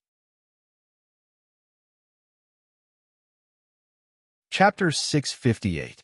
A heated argument. We still have to inform them of this. Peng Zhan sighed. Don't push the responsibility away. If it's really the school's fault, then we have to give the parents an explanation. Even if it's not the school's fault, we have to do our best to save the students. The medical fees will be covered by the company. All right, Dean Wang, I'll leave this to you to communicate with the parents. Make sure not to escalate the conflict and maintain the school's reputation as much as possible. Bing Gong instructed Ji Feng. All right, Headmaster Ding, I'll do that right away. Ji Feng nodded and started calling the school staff to compile the files of the fainted students. Soon, the parents of the students who got the news rushed to the hospital. It was a mess at the entrance of the emergency room. Some parents were still able to ask about their children's situation normally, but some parents directly shouted, "What's wrong with my child? He was fine when he was sent to your school. Why did he faint? What did you do? If anything happens to my child, I'll tear down your school. Who's the headmaster? How is your school run? Why did my child faint when he was there? Everyone, stop arguing. This is a hospital, and your children are in the emergency room. What if you interrupt the doctors?" Bing Gong and Ji Feng looked at the parents helplessly. "You even know that our children are in the emergency room? What kind of headmaster are you? A student fainted in the school. What are you guys thinking? What the hell are you guys doing?" A middle-aged woman pointed at Bing Gong and scolded. "That's right. Have our students been treated unfairly? Did they faint because of corporal punishment? We want to know the truth." Another parent shouted, "The truth! The truth! The truth! We want the truth." The other parents also shouted. Since they were going to make a scene, they were going to make a scene together. For the sake of their children, these parents were not afraid to fight to the death with the school. Peng Zhan frowned. The situation was getting heated up, so he walked over himself and gestured for the parents to calm down. "Everyone quiet. I'm the chairman of Peng Zhan Industries." Peng Zhan, you're the chairman? You want us to calm down? Can you calm down? It's not your child inside. Of course you're not worried. The middle-aged woman interrupted Peng Zhan before he could finish. "That's right. You're the chairman of the board. How precious are you? Your children are all princesses and young masters. Our children can't do it. They can't even faint in school." Another parent also teased. "Although I'm the chairman of Peng Zhan Industries and the director of the school, I feel the same as all of you. I'm also worried and praying for the kids inside." Peng Zhan said, "As parents, what we should be doing now is waiting for the results from the doctor, not making a scene. It's not good for the children at all." "It's easy for you to say that. So it's not your child? Aren't you worried?" The middle-aged woman was obviously a prick. Her words were the sharpest. "You're still worried? Are you worried that your school's reputation will be tarnished?" "Yeah, you're worried about the school's reputation, right?" The other parents also said. "Everyone, you've misunderstood. I've already said that I'm the same as all of you. I'm standing here as a parent." Peng Zhan shook his head and said, "Because my daughter, Chu Mingyao, is also one of the unconscious students. I'm also worried about my daughter. As for the corporal punishment you're talking about, it's all nonsense. Do you think that Principal Bing Gong can still stand here and talk to you after punishing my daughter? He would have been expelled by me a long time ago." Peng Zhan's words stunned all the parents. They never would have thought that Peng Zhan's daughter was also one of the unconscious students, then all their previous guesses were really wrong. Unless the teachers and the principal had the guts to not continue working in the school, they wouldn't punish the director's daughter. The middle-aged woman who was the loudest just now also stopped moving. She was a little ashamed. It seemed like she had wronged Peng Zhan. The chairman's daughter was also unconscious. What right did she have to criticize Peng Zhan? They were just parents who were worried about their children. So the only thing we can do now is to wait for the doctor's results. If it's really the school's responsibility, then the school will definitely take responsibility. Even if it's not the school's responsibility, the school will try its best to treat the children, and the medical fees will be covered by the school. Peng Zhan continued. Hearing Peng Zhan's words, the parents didn't say anything. Peng Zhan's words were reasonable, and they couldn't refute him. Why not wait for the doctor's results first? Time passed, and Peng Zhan and the parents were anxiously waiting for the doctor's results. The emergency room lights were still on, meaning that the rescue was still ongoing. After all, there were more than 20 students, and it wasn't a problem that could be solved in a short amount of time. Suddenly, there was a flurry of footsteps and noise. A few people who looked like reporters rushed over with cameras and microphones. Some of them were bribed by Xihua, and some of them were friends of the bribed people. They were here because they had received a piece of news that 28 unconscious students were admitted to the hospital. This was big news, and even those who weren't bribed were more than happy to be a part of it. Hello, I'm Direwolf, a reporter from XX Daily. I heard that there was a terrible collective coma incident in Songshan's first school. May I ask if you're the parents of the students involved? This guy was one of the reporters bribed by Xihua, and he was also the leader of this interview. He used to be in the underworld, but he was beaten up by a special forces soldier when he went out to show off. He couldn't stay in the underworld anymore, and so he used his connections to become an interviewer for a street tabloid. One had to admit that this direwolf was quite mean. The moment he came up, he sharpened the conflict and made it into a terrible collective coma. Chapter 659. Notification of critical condition. Could it be that someone leaked the news? Or was there someone in the school who hated him and wanted to make a big deal out of this? Or was there something else going on? But it didn't matter who called these people over. Peng Zhan had to think of a way to deal with them. Otherwise, they'd go back and write whatever they wanted, and it'd affect the school's reputation severely. I'm the chairman of Peng Zhan Industries. May I ask, where did you get this news? Peng Zhan had to come out and face the reporters. Oh, Chairman Chu is here? That's great. Let's interview you directly. Direwolf rolled his eyes and pointed the spearhead at Peng Zhan. As long as Peng Zhan said something wrong, he could use it as a pretext. We heard that a school under your company had such a terrible incident. As the chairman of the company, what do you think about this? Is it a lapse in management, or someone is neglecting their duties, or some teachers involved in crimes? Direwolf was famous for his sharp tongue. The few questions he asked were all very sharp and harsh. This reporter friend, I don't know how you got the news of this so-called evil group incident. Peng Zhan smiled faintly. But the doctor hasn't given an answer yet. Even the parents, and I don't know the reason why the students are in a coma. How did you know? It doesn't matter how we know. Naturally, someone provided us with clues. Direwolf said, even if you knew the reason, you wouldn't tell us, would you? The parents are the ones in the dark. You're the leaders of the school. Why would you care about the lives of other people's children? That's not right. Chairman Chu's daughter is also one of the students in a coma. How can you say that he doesn't care? The middle-aged woman didn't have any ulterior motives. She was telling the truth. Although she was a troublemaker, she wasn't a bad person. Direwolf froze.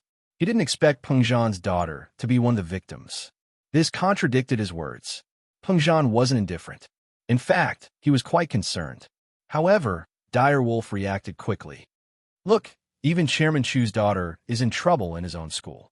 You can imagine how chaotic the school's management system is. Do you still dare to send your own children here?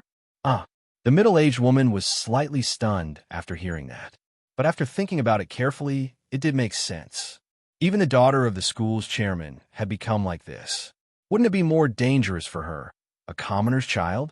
After listening to Direwolf's words, the parents also had some doubts. Yes, The school can't even guarantee the safety of their chairman's daughter. How can they guarantee the safety of other students? Calm down, everyone. Pengzhan waved his hand. Didn't I tell you before? I don't know the real reason why the students are in a coma, and neither does the school doctor. We'll have to wait for the results from the secondary hospital's doctor. If it's really the school's fault, then the school won't push the blame away. It's still too early to talk about this. Pengzhan's words temporarily calmed the parents down. Yes, their children were still in the emergency room. It was still too early to get angry before the cause was clear. Direwolf didn't expect Pengzhan to solve the problem this way. He frowned, but he had taken the 20,000 yuan from Xihua. He was prepared to ruin Pengzhan's school. He couldn't just give up like this. He couldn't just go back and write whatever he wanted. If he did, Pengzhan would definitely sue them for defamation. If he made these parents angry, then it wouldn't be defamation anymore. What he wrote represented the wishes of these parents. Pengzhan could only vent his anger on these parents. But in the current situation, Direwolf couldn't say much. However, he wasn't stupid. He thought of a solution after thinking for a while. Since he couldn't incite these parents now, he might as well wait for the results of the hospital's examination to come out. He could then make an issue out of the results. Of course, he didn't know that the mastermind behind this fainting incident was Xihua. He also didn't know that Xihua was the one who sent people to poison the school. He only thought that Xihua had some conflict with Pengzhan and wanted to use this opportunity to ruin Pengzhan Industries and Songshan's first school. After waiting for another half an hour, the emergency room door opened. A doctor in a white coat walked out hurriedly. He saw the people at the door and said, "You are the patient's family, right?" "Yes, I am. How is my child?" The middle-aged woman and the group of parents immediately surrounded them, waiting for the doctor's news. Although Pengzhan wanted to ask, he was representing Pengzhan Industries now. Although he was worried about his daughter, he could only wait for the doctor to answer the parents first. The situation is not good. The doctor said, "When the patient was sent here, we initially thought it was food poisoning. But after our tests, the food in the patient's stomach didn't contain any substances that could cause a coma." The parents were dumbfounded. If it wasn't food poisoning, then what was it? And the patient's symptoms don't match the symptoms of other acute infectious diseases. Of course, it could also be caused by a new type of virus. The doctor said, "All the patient's conditions are very unstable. Their physiological functions are declining rapidly. We've already given the patients fluids, but they are not out of danger yet. Instead, their condition is worsening. We've already isolated the patients to prevent the possibility of spreading the infection." They're not out of danger, but worsening? The parents were even more dumbfounded. What was going on? Even the hospital couldn't solve it. "Yes, we've already reported it to the higher authorities. We've also notified the experts in the medical field. We'll have a consultation later, but it's hard to say if there's a solution." The doctor said, "These are the notices of critical illness. Please find your child's copy and sign it." Critical illness notice?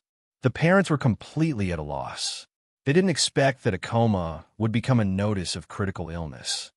"What will happen if we don't sign it? We want to see our children," another parent asked. Chapter 660. Stay with Yao Yao Sis. The parents were in a mess with the notice, and Pengzhan was dumbfounded. He was no longer thinking about the impact this incident would have on the school. He was worried about his daughter. From Pengzhan's point of view, his daughter was more important than the company. He could lose the company, and he could always start over.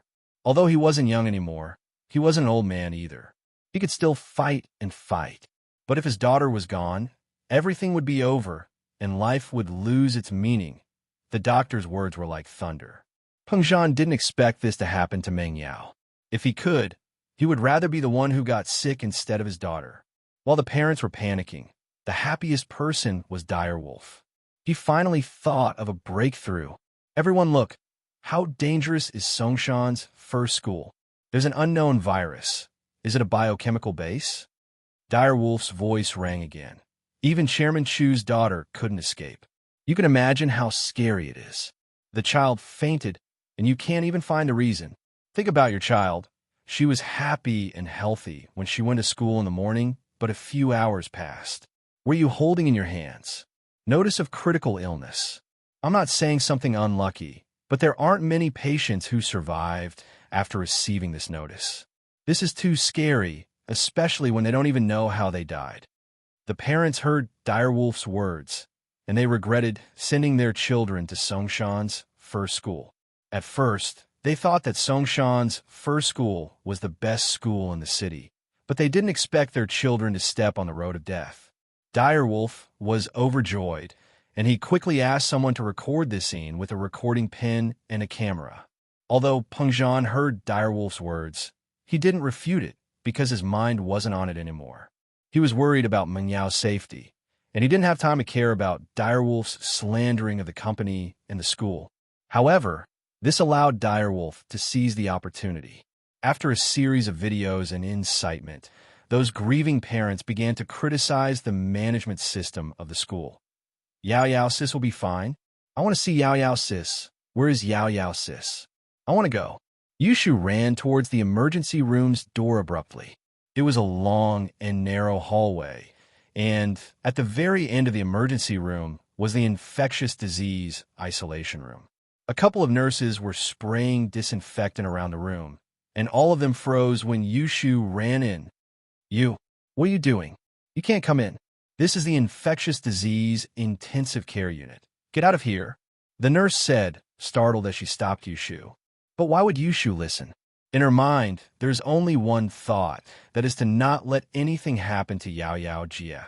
Even if something happens to Yao Yao Jia, she must accompany her. As for whether it was contagious or not, she did not care. The doctor at the door was also stunned by Yushu's actions. When he recovered from his shock, he quickly yelled at the door that was pushed open. "Come out! Don't go in! It's dangerous!"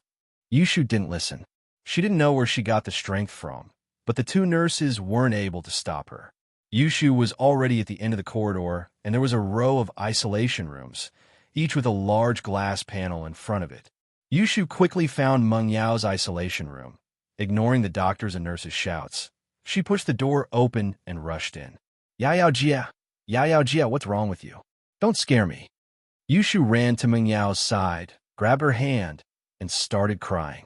With Yushu taking the lead, the rest of the parents also rushed in after a slight hesitation. They found their children's isolation rooms and entered.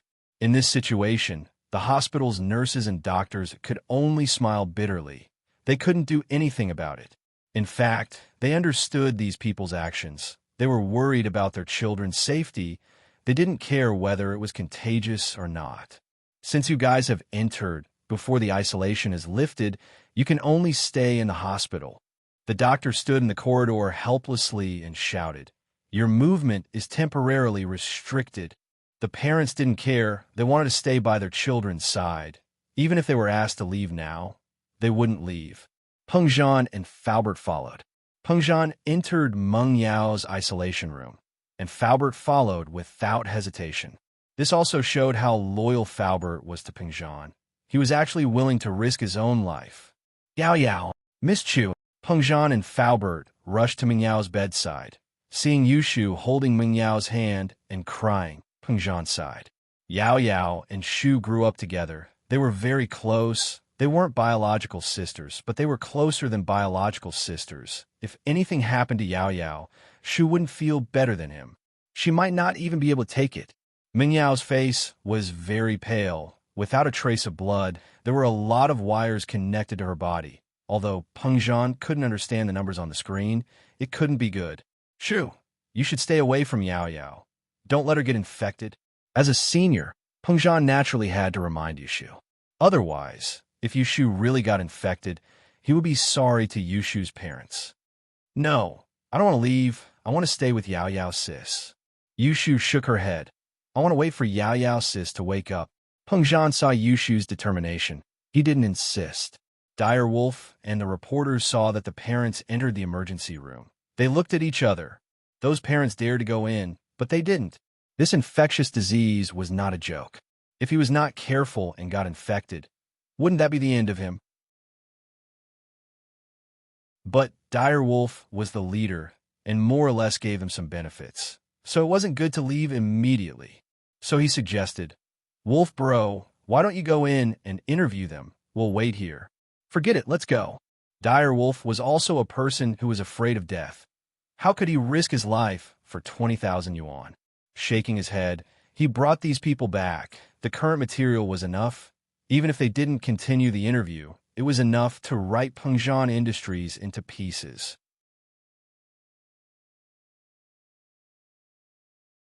Chapter 661. Guan Shuamin's opponent. Because of the huge impact of this incident, the health department took it very seriously after the hospital reported it. They immediately gathered some famous doctors in the medical world to form a team of experts and rushed to Songshan's Second People's Hospital for a consultation. Guan Shuamin was one of the people in charge of this team of experts. He didn't usually make house calls, but this was a serious matter, and it was an unknown situation.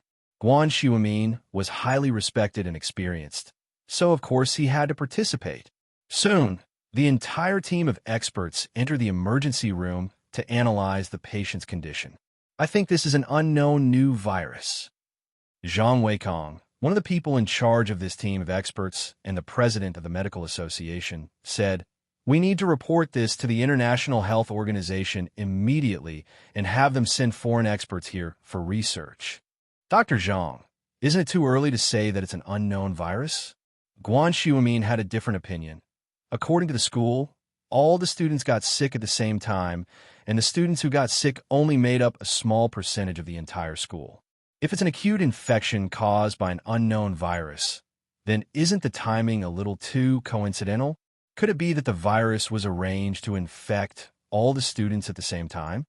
Guan Shuamin's words were sharp, but he pointed out the crux of the matter, which was that this incident wasn't an unknown virus infection. But Guan Shuamin's last sentence was hilarious, and it made the experts burst into laughter. Zhang Weikong's expression changed. He and Guan Shuamin weren't on good terms. Although he was the president of Songshan's Medical Association, everyone in Songshan's medical field knew that Guan Shuamin was the best in the medical field. Then, with Miracle Dr. Guan's wisdom, "What's going on?" Zhang Weikong laughed coldly, purposely calling Guan Shuamin Miracle Dr. Guan. It seemed like it wasn't a big deal since Guan Shuamin's company was called Miracle Dr. Guan Medical Company, but saying it at this time was very sarcastic. Guan Shuamin could hear the sarcasm in Zhang Weikong's tone, but he didn't care. He was a person of knowledge, and he didn't care about fame. This was also the reason why he refused to be an official in the medical association. Otherwise, Zhang Weikong wouldn't be the president of the medical association. Based on my experience, I think it's more likely that he was poisoned. My illness acted up not long after I had lunch, and the timing of my illness was very close. My current symptoms are similar to those of poisoning, huh? Zhang Weikong laughed coldly and interrupted Shuamin. Miracle Dr. Guan's analysis is very insightful, but it's a shame that even though you're a miracle doctor, you should take a look at the case before expressing your opinion. Otherwise, not only will it waste our time, but it will also waste the patient's precious resuscitation time. The medical records clearly state that no toxic ingredients were detected in the food in their stomachs. May I ask how they got food poisoning? That's not surprising. What if the toxic substance has already been absorbed by the human body? Guan Shuamin wasn't angry at all. Academics needed to be skeptical, and he was happy to see people questioning him. Absorb?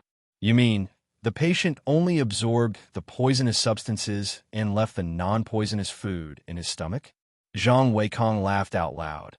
According to what you said, these people's stomach function is really strong, right? How could he tell if it was poisonous or not?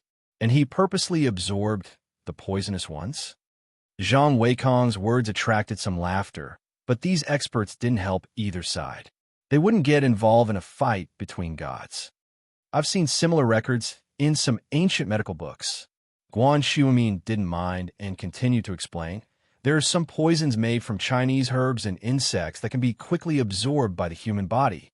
Ancient medical books? Let's not talk about whether or not these books are fake. Even if they were real, how would we know if what was written in them was correct? Zhang Weikong obviously didn't believe Guan Xiumin's words. Don't forget, the hospital has already called the police. The police have sealed the cafeteria and tested the food in the cafeteria. They didn't find any toxic substances. Plus, there were so many students eating in the cafeteria. Why were only these few poisoned? First of all, I can't deduce how they were poisoned. This is the police's job. What I'm saying is just my opinion, Guan Xiumin said. My opinion is to report this to the International Health Organization. This isn't something we can handle. If you insist that it's poison, you'll have to bear the consequences yourself. Zhang Weikong didn't want his reputation and future to be affected by these students. He didn't need to take any measures anyway. Reporting to the higher-ups was the easiest way. Someone else would take care of these things. Even if the students died, it had nothing to do with him. Guan Xiumin sighed. Although he had only seen similar information in ancient medical books, there wasn't any way to detoxify it. It was only listed as one of the ancient poisons, along with other poisons such as venomous insects. There was only a brief introduction, and it wasn't very detailed. Let's take a look at the patients first.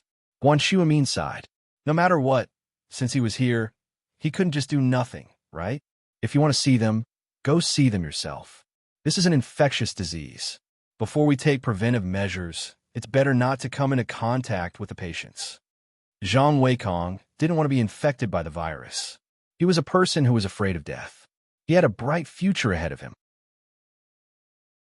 There was no need to lose his life for a few students. Of course, whoever wants to go can go. Among these experts, there were many responsible medical workers. At this moment, after hearing Zhang Weikong's words, they all showed an angry expression. If you're afraid of death, why are you a doctor? A doctor's job is to save lives, to fight on the front line of danger. In every profession, there were some black sheep. There were also some who had the same idea as Zhang Weikong. They hid their bodies and pretended not to care about their own affairs. Professor Guan, we'll go with you to see the patients. Many experts stood up and said to Guan Xiumin.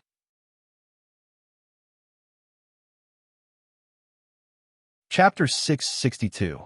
Ancient Strange Poison Xiumin walked out of the meeting room and walked quickly to the emergency room. He was recognized by the doctors as soon as he reached the emergency room. Xiumin had a high reputation in Songshan's medical field, and some of these doctors were his students. Naturally, they were more respectful when they saw Xiumin. Professor Guan, you're here. Dr. Sun, who was in charge of the emergency room, was also Xiumin's student. He quickly welcomed Xiumin. Are you going to do a house visit? Yeah, I'll take a look. Xiumin nodded. Bring me there. Dr. Sun hesitated. If it was an acute infection, it would be very dangerous for Xiumin to go there. But he knew Xiumin's personality. He didn't care about life and death, so he only hesitated for a moment before bringing Xiumin to the isolation room. Among the parents, someone recognized Xiumin and shouted, Miracle Dr. Guan is here. My child can be saved. What? Miracle Dr. Guan? Which Miracle Dr. Guan? Of course it's Guan Xiumin. Miracle Dr. Guan. Miracle Dr. Guan's medical company has been very famous recently. I heard that there are 2 special medicines that are going to hit the market soon. The parents were overjoyed when they heard that it was Xiumin. Xiumin's reputation was well known, and he had the title of Miracle Doctor. If he was here, then their children would definitely have hope. So all the parents rushed out and pulled Xiumin. Miracle Dr. Guan, please take a look at my child. Let my child take a look first, I beg you. Let my child take a look first. My family only has 1 son in 3 generations. Let my child take a look. I beg you, I'm begging you. I only have 1 daughter, and her mother died giving birth to her. I can't lose her. The parents were in a mess again. They all wanted Xiumin to treat their children first. Peng Zhan could see everything clearly from the isolation room, but he didn't want to get involved. He was worried about Meng Yao's safety, but the other parents were worried about their children as well. He was the chairman of the school, so how could he compete? Moreover, as long as the cause of the illness was found, it would be easy to treat it. Dr. Sun felt a headache when he saw the parents, but he said, Everyone, please be quiet. You will only waste precious time like this. Let Professor Guan choose which room he wants to go to. As long as we find the cause of one disease, we can start to treat them in batches. Dr. Sun's words woke the parents up. They stopped talking and waited for Guan Shuamin to make his choice. Guan Shuamin didn't look at the expectant gazes of these parents. Instead, he casually walked into an isolation room closest to him. Two of the parents were instantly overjoyed. Obviously, they were the parents of the children in the ward. Guan Shuamin ignored these people and went to the unconscious student's side. Soon, he was in the zone. 10 minutes later, Guan Shuamin shook his head. The patient's pulse was very weak, which meant that the patient's physiological functions were weakening. The patient's vital signs were also very weak. If this continued, the patient would die by tomorrow at the latest. But there was nothing Guan Shuamin could do. This kind of weakness was similar to an old man at the end of his life. It was as if he had used up all of his life force and was walking towards the end of his life. Theoretically speaking, there was no way to save him. But the patient was only a child in his teens. He wasn't an old man at all. It was very strange for this to happen. Nothing had happened before. Suddenly, he became like this. If he wasn't poisoned, then what was it? Guan Shuamin's heart was even more determined. As for the so-called bacterial infection, Guan Shuamin didn't really believe it. It was just a possibility. Poisoned. 1,000-year-old poison. Did such a poison really exist? If it did, how did these children get poisoned? Who was the culprit? Was it unintentional or intentional? Guan Shuamin couldn't figure it out. At this moment, he was trying his best to recall the ancient book that he had read. He wanted to recall the antidote from it. But helplessly, Guan Shuamin couldn't think of a similar explanation no matter how hard he racked his brain. Did he really have to give up? There were 28 children here. Guan Shuamin really didn't want to see them die just like that. Suddenly, a person appeared in Guan Shuamin's mind. Guan Shuamin took out his phone and dialed a number. At this moment, he could only ask for help. Other than that, there was no other way.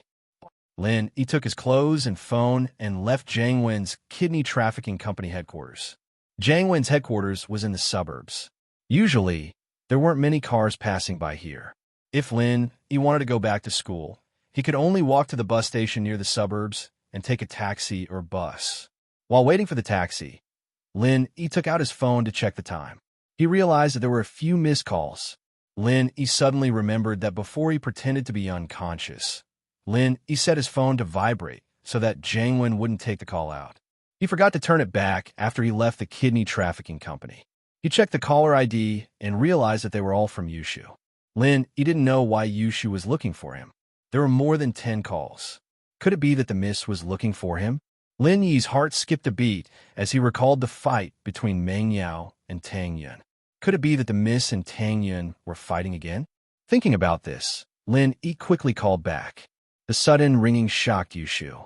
Peng Zhan and Faubert were also shocked. Meng Yao took out her phone and looked at the caller ID. It was Yi. She quickly picked up the phone. Shield bro, where did you go? Why didn't you pick up? Yao sis is going to die soon. Sob. You didn't pick up my calls. I've decided not to be with you anymore. Meng Yao was going to die? Yi was shocked. Meng Yao was still fine when he left. He had only left for a few hours, and Meng Yao was going to die? What had happened in the middle of this? Shu, don't panic. What happened to Yao? Where are you guys? Yi asked. We are in the emergency room of Songshan's second hospital. Come quickly, Shield bro. If Yao sis dies, I don't want to live anymore. Yushu was panicking, but the fact that she could contact Yi gave her some hope. In Yushu's mind, Shield bro seemed to be able to do anything.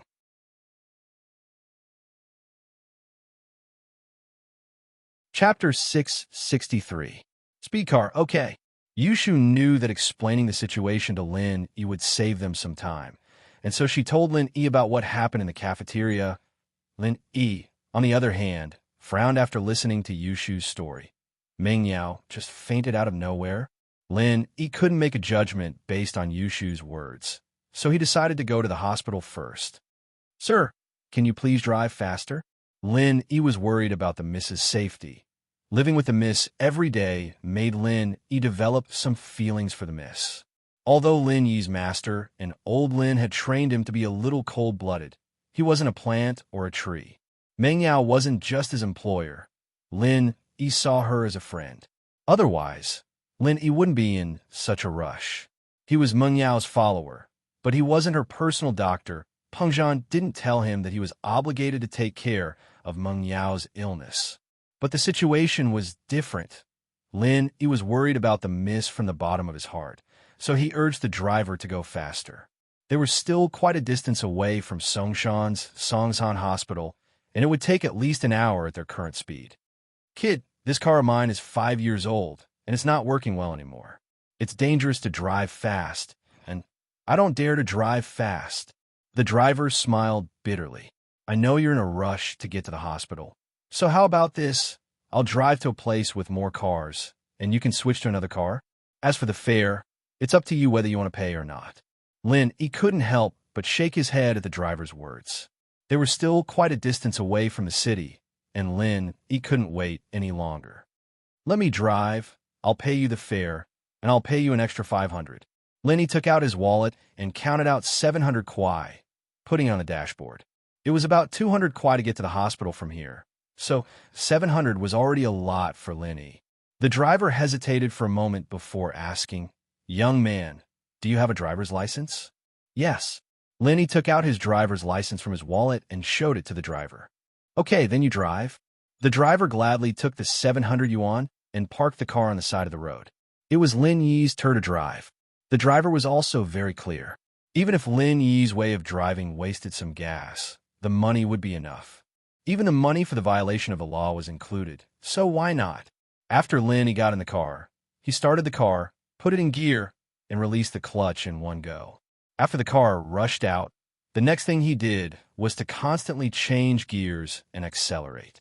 Lin Yi's driving style gave the driver a shock. How long had it been? Lin had already put it in gear 5, and he kept stepping on the accelerator. The car was like a runaway horse that was galloping. Although this was a suburban road, and there were no cars, the speed limit here was 80 kilometers per hour. If there was a speed camera recording of Lin Yi driving like this, he would have been recorded. Fortunately, there were no cameras on this road. However, after Lin Yi entered the city, his speed didn't decrease. Instead, he kept accelerating. Seeing that there were more and more cars, the driver quickly said, "Young man, slow down. It's dangerous. Besides, there's a post in front. There are policemen. You won't be able to hit them." Lin Yi said faintly. He was still accelerating. The car was like an afterimage, shuttling through the traffic nimbly. As soon as Lin Yi finished speaking, the car completed a drift, and the driver was so scared that his heart almost exploded. Drift? It can't be right. I usually only see it on TV. I didn't expect my broken car to be able to drift. Was this guy a professional racer? As he was thinking, police sirens came from all around the car. Evidently, the surveillance center saw something strange here and sent people to intercept him. "Young man, the police are here.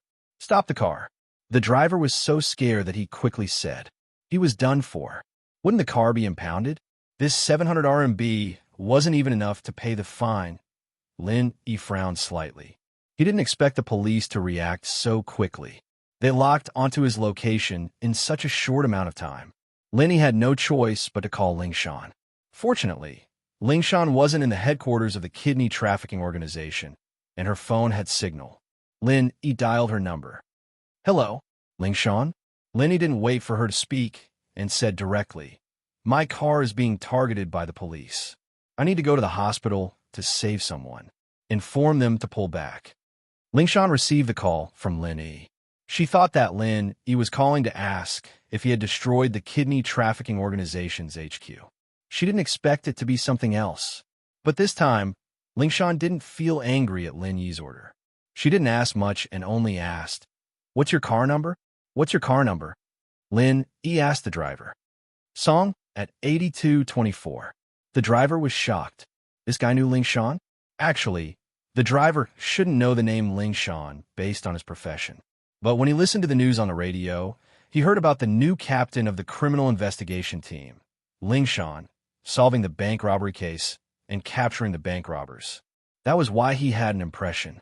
A while ago, she caught another criminal, and this made the driver feel that this captain of the criminal investigation team was very capable, so he remembered the name. But what he didn't expect was that Lin he knew Lingshan, and his tone wasn't polite at all. Who was this guy? Lin he didn't have time to think about what the driver was thinking. He told Lingshan the car number directly. Lingshan remembered the car number and called the Traffic Police Command Center. She couldn't just ignore Lin Yi's matter. Besides, Lin Yi had made it very clear that he was going to the hospital to save people. Wait, hospital to save people? Lingshan suddenly remembered the report from her subordinates. There was a mass coma in Songshan's first school, but because she was busy with the kidney trafficking organization case, she sent one of her team leaders to the school to investigate. Could it be that Lin Yi was going to save those poisoned students? Thinking that Lin Yi was also a student of Songshan's first school, and he was hired by Pingzhan, it made sense that he was going to save people. But this wasn't Lingshan's area of responsibility, so she didn't ask much. Suddenly, Lingshan remembered that Lin Yi didn't call her Miss Braindead, but called her by her name. Lingshan's heart skipped a beat for no reason. Was Lin Yi in a hurry and didn't have time to tease her, or did his attitude towards her change?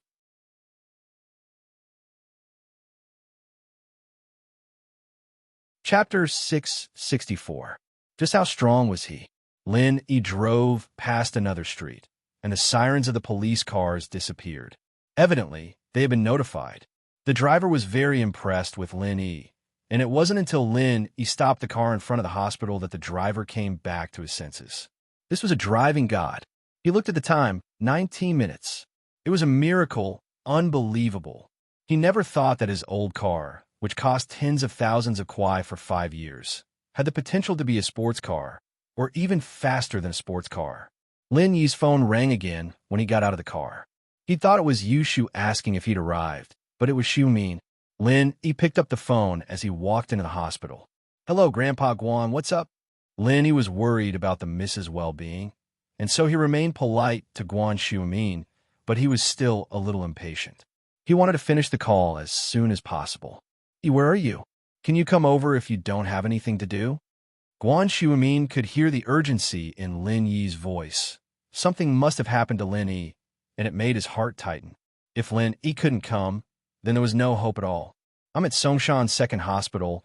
My friend is in trouble, and I'm in a rush. I'm afraid I don't have time." Lin Yi replied quickly. "I'm sorry, Grandpa Guan. I'll call you when I'm done, okay?" Lin Yi pushed the door open and rushed into the emergency room. A doctor wanted to stop Lin Yi, but who knew that Lin Yi would be so fast? He went in the blink of an eye. Guan Xiumin froze when he heard Lin Yi's word. Lin Yi was at Songshan's second hospital too? Also, why was there an echo when Lin Yi spoke? Guan Xiumin raised his head and saw a figure dashing towards him. Who else could it be but Lin Yi? Lin Yi is here. Could it be that Lin Yi's friend was one of the poisoned students? Guan Xiumin heaved a sigh of relief when he thought of this possibility. If that was the case, then there was hope for these students. Xiumin hurriedly got up and followed. Lin Yi was surprised to hear someone call his name. He listened carefully, and it was still Xiumin's voice. Lin Yi looked at the phone beside his ear. It didn't seem to be coming from the phone, but from behind him. Lin Yi turned around and said in surprise, "Grandpa Guan, why are you here? Is your friend one of the unconscious students?" Guan Xiumin did not answer Lin Yi's question, but asked anxiously. "Oh." Lin Yi paused for a moment, then understood. "I see. Grandpa Guan, you call me here for the students, right? But it doesn't matter if you know anyone here. I have to go see my friend first." "I'm sorry. I'll be there after I'm done." Lin Yi politely stated his standpoint. Xiumin was close to him, but since it wasn't Guan Xiumin who had fainted, Lin Yi still had to go see the miss first. "Haha, I don't know anyone here." "Go see your friend first. We can save them as long as we know the cause of their fainting. I'm just here to treat them." Xiumin waved his hand, signaling Lin Yi to calm down and focus on treating his friend. Lin Yi nodded. So Xiumin was worried about the student's condition. He had misunderstood him. "All right, I'll go see my friend first." Lin Yi nodded and started looking for Ming Yao's room. He didn't walk far before he saw Pingzhan, Faubert, and Yushu in one of the rooms. This was obviously Meng Yao's isolation room. Lin Yi pushed the door open and walked in. Peng Zhan didn't know much about Lin Yi's medical skills. When Shu called Lin Yi, Peng Zhan thought that Shu was just trying to find a doctor in a desperate situation. He didn't really think that Lin Yi could cure his daughter's illness. Faubert, on the other hand, was deep in thought. He knew that Lin Yi wasn't simple. He killed 2 golden class masters, so how strong must he be? In the beginning, Faubert suspected that Lin Yi was a golden class late phase, but a few days ago, he heard that Lin Yi and Uncle Zhu, who was working for Zhao Qibing, exchanged a palm strike. Faubert was shocked. Naturally, Faubert had heard of Uncle Zhu's name before. Back in the days, Uncle Zhu, Zhu Laolu, was a famous figure with the strength of an early phase mystic class. Basically, he didn't have many opponents. Later, he heard that he was recruited by a family, but he didn't think that he would become Zhao Qibing's follower. For a master like that, even if he didn't break through in the past 10 years, it was impossible for his strength to deteriorate. He was definitely at the early phase mystic class, but after Lin Yi exchanged a palm strike with him, it was as if nothing had happened. He didn't seem to be injured at all. This surprised Faubert. Just how strong was Lin Yi? Was he a mystic class early phase as well? Only a mystic class master of the same level could fight Uncle Zhu head-on. Of course, if Lin Yi was a mystic class mid-phase, he would definitely be able to kill Uncle Zhu even if he didn't have the upper hand. Now that Uncle Zhu wasn't dead, and Lin Yi wasn't injured, it was strange. If Lin Yi was much stronger than Uncle Zhu, it was possible that he wasn't injured. But if Lin Yi was much stronger than Uncle Zhu, would Uncle Zhu still be alive? He would probably be dead by now, right? Even a mystic class mid-phase could kill an opponent in a head-on clash like this, of course. He would be injured. But Lin Yi wasn't injured, and he didn't kill Uncle Zhu. The only possibility was that either Lin Yi didn't use his full strength, or Lin Yi's medical skills were superb, and he healed Uncle Zhu himself. Faubert felt that the first possibility was less likely. After all, Lin Yi was furious at that time. Why would he show mercy? After he broke Zhao Qibing's leg, he still had other things to do to Zhao Qibing. If he didn't care about Uncle Zhu at all, he could still continue to attack Zhao Qibing after killing Uncle Zhu. But Lin Yi didn't do that and chose to leave. Most importantly, Lin Yi was indeed injured that night, and he was treated at Fatty Lai's house. Although Faubert didn't know what happened, and he didn't see how serious Lin Yi's injury was, he could guess that it wasn't light. Because of this, Faubert suspected that Lin Yi's medical skills were superb as well.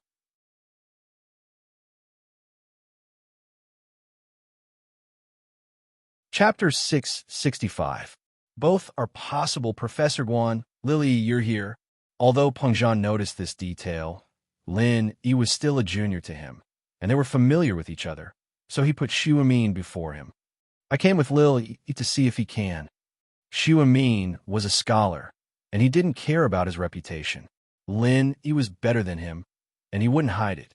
But Yushu interrupted him before he could finish. Chill, bro, you're finally here.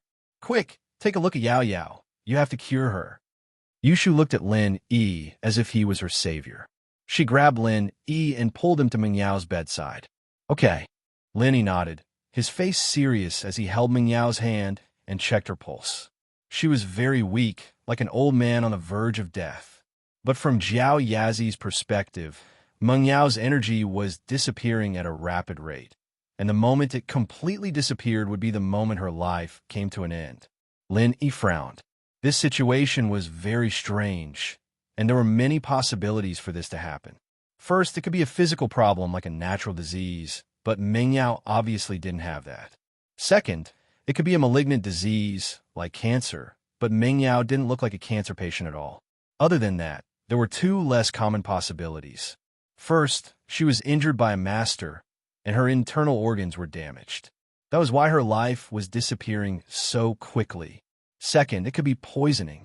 Some poisons could also destroy the body's physiological functions, causing a person to die quickly. Lin Yi didn't look at the case, and he didn't have the time to do so. He only asked Xu Amin, Grandpa Guan, what do you think? Xu Amin replied quickly when he heard Lin Yi's question. The experts have two guesses. First, she's infected with some unknown bacteria, and second, she's poisoned. Bacteria? Poisoned? Lin Yi nodded. Both are possible. Both are possible. Guan Xiumin was surprised. He didn't expect Lin Yi to agree with the germ theory. I have carefully studied voodoo. In fact, many voodoo are a type of bacteria, and people who are poisoned by voodoo will also have the same situation. Lin Yi said, but in the end, it is still poisoning. Voodoo can also be considered poison. I see. Guan Xiumin hadn't thought about the goo poison, but after hearing Lin Yi's words, he understood. It seemed like he had been a little paranoid, and Zhang Weikong's words weren't without reason. Of course, Zhang Weikong was lucky, and he didn't expect that. Lin Yi was just guessing. He wasn't absolutely sure if Meng Yao was poisoned or not, but according to the current situation, waking Meng Yao up wasn't a difficult task, but waking her up wasn't something that could be maintained. Master Guan, is there anything wrong with the food in your stomach? Lin Yi had the same guess, but he still asked. No, Guan Xiumin said, at least from the current test results, there is no poison. But there are some herbs or bugs that can't be detected with chemical methods. Lin Yi nodded. I know that. I've done some research on poisons. Tang's poison scripture basically covers all the poisons in the world and the ways to detoxify them. It could be said that Lin Yi was very knowledgeable about poisons, and this was also related to his old man. Lin Yi didn't understand why his old man was so interested in poisons and voodoo, but Lin Yi was also very knowledgeable about poisons and detoxification. Tang's poison scripture. You've read Tang's poison scripture? Guan Xiumin's face changed drastically as he looked at Lin Yi in disbelief. In the ancient book that he had read before, when it mentioned the ancient poison, it also mentioned the famous Tang sect poison scripture from ancient times to the present. Tang's poison scripture, as the name suggested, was one of the secret manuals of the Tang sect. The Tang sect was located in Sichuan, also known as the Tang family fortress. The Tang sect was famous for their poison. However, it had been lost in history and only appeared in some wuxia novels and TV dramas. Whether or not this sect really existed was still unknown. As a result, Guan Xiumin wasn't sure if the Tang sect poison classic mentioned in the ancient book actually existed. This type of ancient medical book was not an orthodox medical literature, but rather an anecdote. The things mentioned in it were all strange things. Some were true, some were false, so there was no way to judge. Yes, Lin Yi nodded. Tang's poison scripture wasn't the only one in his house. There were also many other books related to poison, such as the 5 poison scripture. Guan Xiumin was excited. Could it be that Lin Yi really came from an ancient medical family? Why did he see so many medical books that were lost in history? Of course, Guan Xiumin knew that this wasn't the time to ask about this. He suppressed the excitement in his heart and asked, Do you have a way to cure her? As long as she's poisoned, there should be a way. I'll give it a try. Lin Yi didn't make any promises. Although when he left the mountain, old Lin had said that he had already learned 1/3 of his skills, which was enough for him to dominate the martial arts world. Lin Yi wasn't an arrogant person. Who knew if he could cure her? However, Lin Yi wasn't worried about Meng Yao's safety. As long as he kept transferring pure energy into her body, the energy that Jiao Yazi mentioned, he could keep her alive indefinitely. Even if he couldn't cure her, he could still bring her to old Lin and save her. Although old Lin kept bragging about being the world's #1 miracle doctor, Lin Yi knew that old Lin had the ability to do so. He, on the other hand, was still 1 level lower. Lin Yi silently channeled the art of dragon mastery and transferred the energy into Meng Yao's body. Fortunately, Meng Yao's body wasn't like Xiao Xiao's, a bottomless pit that sucked Lin Yi dry, even causing him to lose a level.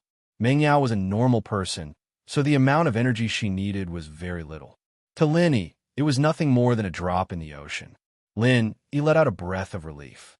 If Meng Yao had really sucked all his energy dry like Xiao Xiao did, then it wouldn't be realistic to extend her life. He needed time to recover, right?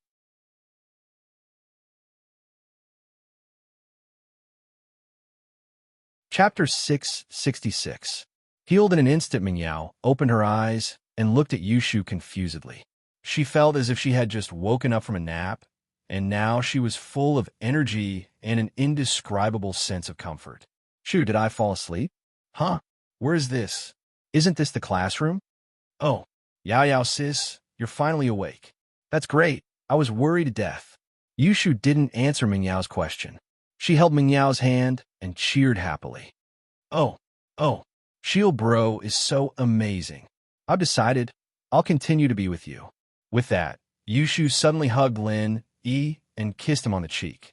Lin Yi was startled, but he didn't think much of it when he saw the excited Yushu. Yushu was always like this, crazy. Peng Zhan and Faubert didn't think much of it.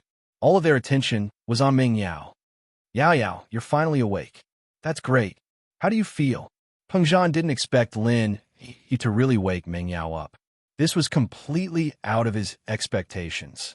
What confused him was that Lin Yi didn't seem to have done anything at all. All he did was hold Ming Yao's hand, and Ming Yao woke up after a while. Xu Amin was shocked as well. Xu Amin, on the other hand, was shocked as well. What had Lin Yi done? How do you make a person on the verge of death suddenly become so energetic? This was a miracle in the history of medicine. Only Faubert was deep in thought. He could roughly guess what Lin Yi did, but he didn't dare to believe it. But other than that, there was no other explanation. In the Wulin world, there was the concept of energy transfer. It referred to a person's energy, or qi, being transferred to another person through a special method. This usually happened when one of them was too heavily injured. In order to save him, the other person could only transfer his own true qi to him.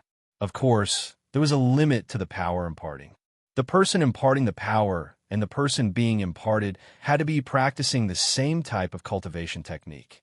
If the cultivation technique was different, the jinqi in the body would naturally be different as well. Imparting power, imparting rashly, would not only fail to save the person, but even the person imparting the power might suffer a backlash.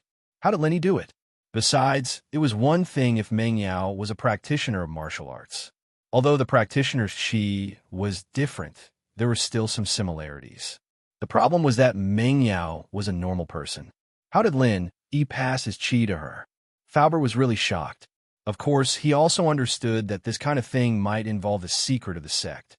It was taboo for martial artists to ask about the things of their sect. Naturally, Faubert would not ask about it. Even if he was curious, he could only keep it in his heart. I'm fine, and I feel like I'm full of energy. Why am I here?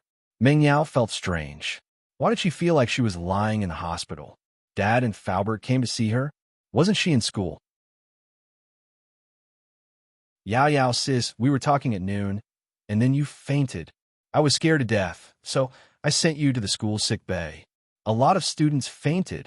Yushu said, don't you remember? I think I remember a little. I was so tired that I fell asleep. Meng Yao recalled the scene, and it seemed like it was true. Yeah. Those doctors even gave you a notice of critical condition. What a mess. Yushu said angrily, I thought I would never see you again, but Shield Bro came and cured you in an instant. Those quacks, I'll scold them later. Huh?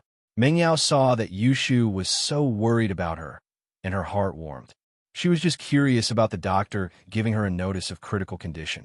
Naturally, she wouldn't think that those doctors were quacks like Yushu. There must be a reason for them to do this. Perhaps Lin Yi curing her wasn't as simple as Yushu made it out to be. Meng Yao looked at Lin Yi gratefully. Thank you, Lin. It's nothing. Lin Yi smiled bitterly. Meng Yao waking up was only temporary, after all. Lin Yi could feel the energy draining from Meng Yao's body, and the speed could only be described as terrifying. It wouldn't be long before Meng Yao fainted again. Why don't you take a look at the other students? Xu Amin asked. Yeah, Lily, can you help the other students too? Peng Zhan knew that Lin Yi's actions weren't as simple as they seemed to be after his daughter woke up. He didn't know if Lin Yi would be willing to go save someone else, and so Peng Zhan only used a negotiating tone to ask. The cheers in Meng Yao's room attracted the attention of the parents in the other rooms. When they walked out and saw that Meng Yao had woken up, they rushed into the room. Godly doctor, please save our child. I beg you. Yeah, miracle doctor, I'm begging you. Please save our children.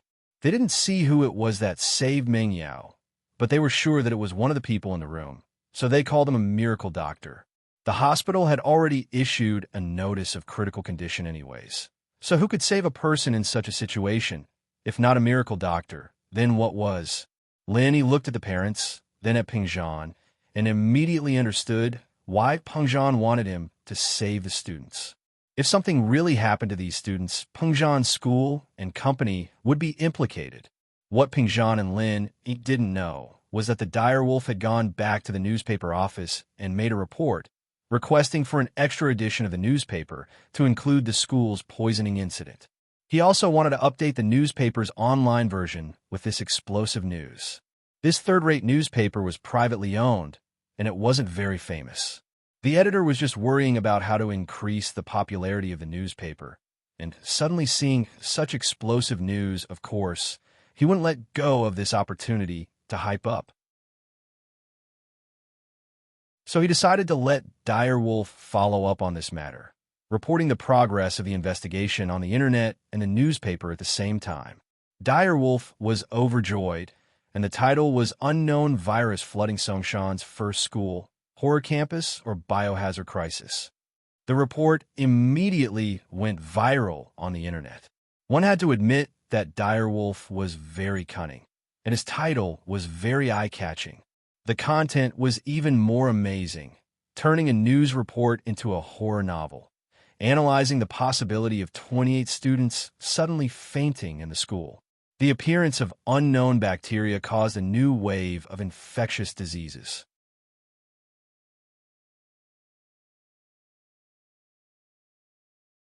Chapter 667. Tang Yun's hesitation. Some even said that the school was actually a biochemical base with a lot of viruses planted inside. These students accidentally touched the source of the virus, and the biochemical crisis broke out. Of course, this was all written in a speculative tone. It was just Direwolf's personal hypothesis. If you want to say that he was slandering, it was very clear that this was just speculation. All the truth was waiting for the police to investigate. This way, no one could find fault with it. Finally, Direwolf also used a warning tone to write that this kind of scary school, even the daughter of the school's chairman, couldn't escape. Who would dare to send their own children there? Today's 28 students. Will they be your children tomorrow? Cherish your life. Stay away from the first school. As soon as Direwolf's report came out, the parents of the first school students were instantly in an uproar. They all rushed to the school to ask for their children to go home. The report made it very clear that under such circumstances, who would dare to continue studying here? What if the one who fainted tomorrow was their own child? The principal and the dean were not in the school. Only the vice principal was there. He couldn't stop these parents. After all, if the parents wanted to bring their children home, he couldn't just reject them, right? Therefore, most of the students in the school were gone. The number of students left was less than a third, and they couldn't continue classes. The vice principal could only announce a temporary suspension of classes, and all students could go home. Lin, he wasn't there, so Kong Xiaobo went to find Lu Xinwen and Tang Yun. Lu Xinwen and Tang Yun's families didn't come to the school. Tang Yun's parents were both in the hospital, and Lu Xinwen's parents were busy discussing the demolition strategy. Did boss contact you? Kong Xiaobo asked Tang Yun. No. Tang Yun shook her head. He's busy. Tang Yun didn't want to be treated as a girl who was always monitoring Lin Yi's movements. Since Lin Yi didn't say anything, she naturally wouldn't take the initiative to call him. Tang Yun, sis-in-law, do you know? Meng Yao is one of the 28 unconscious students, and the hospital has already sent out a notice of critical condition. I don't think she'll make it past tomorrow. No one will be able to compete with you anymore. Kong Xiaobo said in a low voice. Kong Xiaobo was there when Yushu ran out of the classroom with Meng Yao on her back, but he didn't know what was going on at the time. Kong Xiaobo only knew that Meng Yao had fainted after the news spread. Although Meng Yao was beautiful, and Kong Xiaobo didn't want anything to happen to Meng Yao, he was a man with a girlfriend now, and he was on Tang Yun's side. Of course, he didn't want Meng Yao to hurt Tang Yun. If Meng Yao really died, it would be pitiful, but Tang Yun wouldn't be a threat anymore. Is she also unconscious? Tang Yun was stunned after hearing Kong Xiaobo's words. She didn't think that Meng Yao would be one of the unconscious students. Although Tang Yun didn't like Meng Yao, it didn't mean that she wanted Meng Yao to die. She just didn't like Meng Yao's high and mighty attitude. But if something happened to Meng Yao, Tang Yun would still sympathize with her. After all, Meng Yao was only 19. It was the prime of her life. Yeah, I saw it with my own eyes. Sigh. Life is really unpredictable. Kong Xiaobo sighed. Meng Yao was still arguing with Tang Yun in the afternoon, and in the blink of an eye, she was lying in the hospital. Tang Yun was hesitant, really hesitant. When Tang Yun heard that Meng Yao fainted and was admitted to the hospital, her first thought was that Lin Yi was a skilled doctor and he should have a solution. But asking Lin Yi to treat her rival in love, Tang Yun felt awkward, and she didn't feel comfortable. But she couldn't just leave Meng Yao to die, could she? A rival in love was a rival in love, and she had a fair competition. She didn't have to be afraid of her. She was Lin Yi's girlfriend now, and this was her advantage. She was only Lin Yi's employer. Thinking of this, Tang Yun felt relieved. Should she call Lin Yi? After all, Meng Yao was his employer. Since she knew, how could she just leave Meng Yao to die? Yin, what's wrong? Are you worried about Meng Yao? Lu Xinwen saw Tang Yun's hesitation and couldn't help but ask.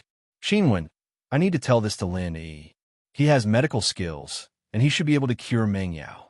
I can't just leave her to die, Tang Yun said as she took out her phone. The phone was smashed once, but it wasn't damaged. Only the paint on the back was chipped. Yin, are you stupid? Meng Yao died, and there's no one to compete with you. Why do you still want Lin Yi to treat her? Lu Xinwen looked at Tang Yun strangely. She wanted to touch her forehead to see if she had a fever. Xinwen, this is a different matter. She is competing with me, and I'm not afraid of her. I can't just leave her to die like this. Tang Yun bit her lips. Although she said she wasn't afraid, she was still a little nervous. After all, Meng Yao's appearance wasn't inferior to hers, and she had a good family background. Plus, she said that the pavilion closest to the water enjoys the moonlight first. So, the starting line between the two could be said to be the same. The most important problem was that Meng Yao had Yushu by her side. Yushu wanted to be the second wife, and she even wanted to play 3P. Although Tang Yun was pure, she wasn't completely clueless. She knew what 3P was. She had heard the boys in her class talk about it before, and it seemed to be very attractive to them. She didn't know if Lin Yi would be able to resist the temptation. Hey, look, you don't mean it. Lu Xinwen saw the flicker in Tang Yun's eyes. She shook her head, but do what you want. If you want to fight, then fight. Okay. Tang Yun nodded and dialed Lin Yi's number. Lin Yi looked at the students' parents who rushed in. He didn't know how to explain it to them. Logically speaking, since Pingzhan had already spoken, Lin Yi naturally wouldn't shirk his responsibility. But at this moment, Lin Yi didn't have a real solution. Lin Yi sighed. Just when he was about to speak, his phone rang. This saved Lin Yi. He looked at Pingzhan apologetically and picked up the phone. Tang Yun, what's wrong? When Tang Yun had nothing to do, she usually wouldn't call him during the day. Even if she had something to do, it would be through text. Lin Yi, where are you? I heard that Meng Yao fainted and was sent to the hospital. Hurry and save her. Tang Yun gritted her teeth and said.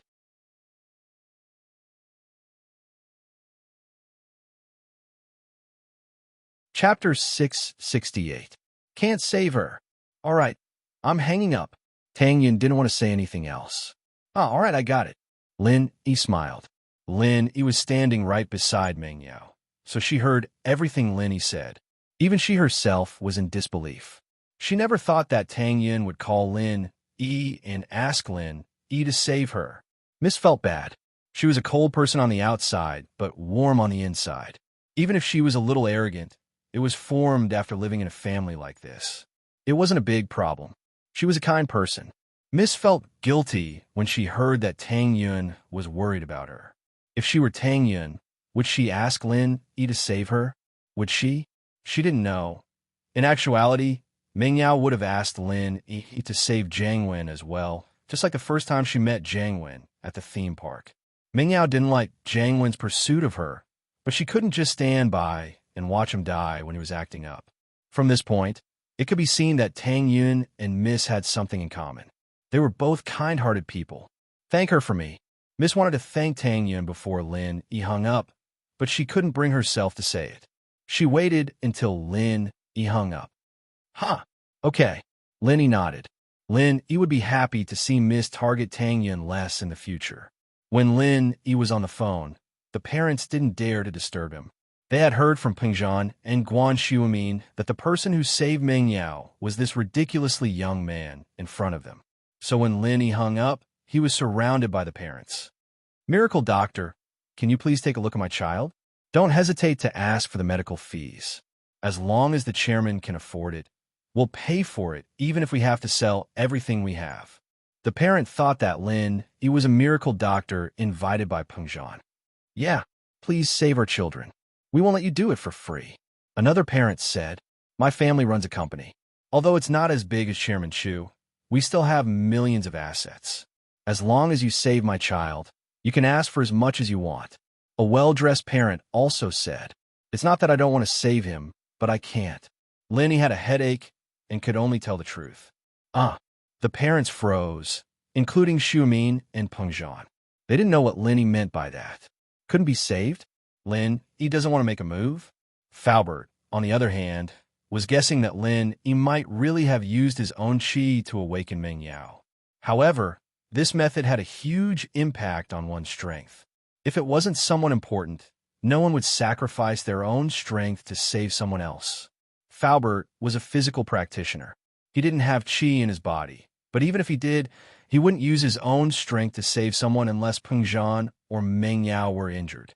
But now, Pengzhan and Xuemin were asking Lin Yi to save someone else. It was obvious that they were making things difficult for Lin Yi. Miracle Doctor, you can't just leave them to die. Yeah, that's not how a miracle doctor should act. The parents panicked, but they didn't dare to say anything too overboard. After all, Lin Yi didn't have any obligation to save them. They were complimenting Lin Yi, but at the same time, they wanted Lin Yi to save them. I've said it before, it's not that I'm leaving them to die. It's just that I can't do anything right now. Lin Yi shook his head. Can't do anything? But you've already saved Chairman Chu's daughter. Yeah, Miracle Doctor, didn't you already cure Ming Yao? The parents didn't believe Lin Yi's words. They thought that Lin Yi was just refusing to save Ming Yao. Oh no, Yao Yao sis fainted again. Yushu suddenly screamed, pulling Ming Yao's hand in panic. She looked at Lin Yi. Shield bro, come quick. Why did Yao Yao sis faint again? Yushu's scream startled Pingzhan, Li Fu, and Guan Xuemin. The parents, on the other hand, didn't know what to do as they looked at the unconscious Ming Yao, not knowing what was going on. You guys saw it for yourself. I didn't save her. I only woke her up temporarily. Lin Yi smiled bitterly. He grabbed Ming Yao's hand and checked her pulse. It was very weak, almost the same as when he first saw her. Even if she was a little stronger, it wouldn't be by much. Meng Yao's energy had been depleted, and there wasn't much left. But the good thing was that after fainting, her energy consumption was much slower than before. Even so, she wouldn't be able to live past tomorrow. The parents finally understood what Lin Yi meant. Lin Yi didn't actually cure Meng Yao. He only woke her up. What's going on? Xuemin and Pengzhan looked at Lin Yi, not quite sure what was going on. Shield bro, what do we do now? Why did Yao Yao sis faint again? Is she going to be okay? Yushu was panicking. She'll be fine for now, but I still need to think about how to save her. Can you guys please leave? Lin Yi looked at the parents in the ward and said, after I find a way to save her, your child's symptoms will naturally be cured. Lin Yi's words made the parents feel more at ease. At least Lin Yi wasn't ignoring them. Since that was the case, they naturally didn't dare to disturb Lin Yi anymore. They quickly left the ward, giving Lin Yi some space to think. Pengzhan hesitated for a while and said, Yi, should we leave too? Not for now. Lin Yi shook his head. He was very anxious. Although Lin Yi was quite knowledgeable about poisons and antidotes, he lacked experience. Because of his years of training outside, he didn't have much time to learn about poisons and antidotes. He had a body full of theoretical knowledge, but he didn't know where to start. Right now, he didn't know what poison Meng Yao was poisoned with, and he didn't know where the source of the poison came from. He could only start from Meng Yao's body. If he was poisoned, how would the old man treat him? He frowned and started thinking about the old man's treatment methods. When he was young, he was bitten by poisonous insects, and his life was in danger. At that time, the old man didn't know where the source of the poison came from, and he couldn't tell what the poison was from the symptoms.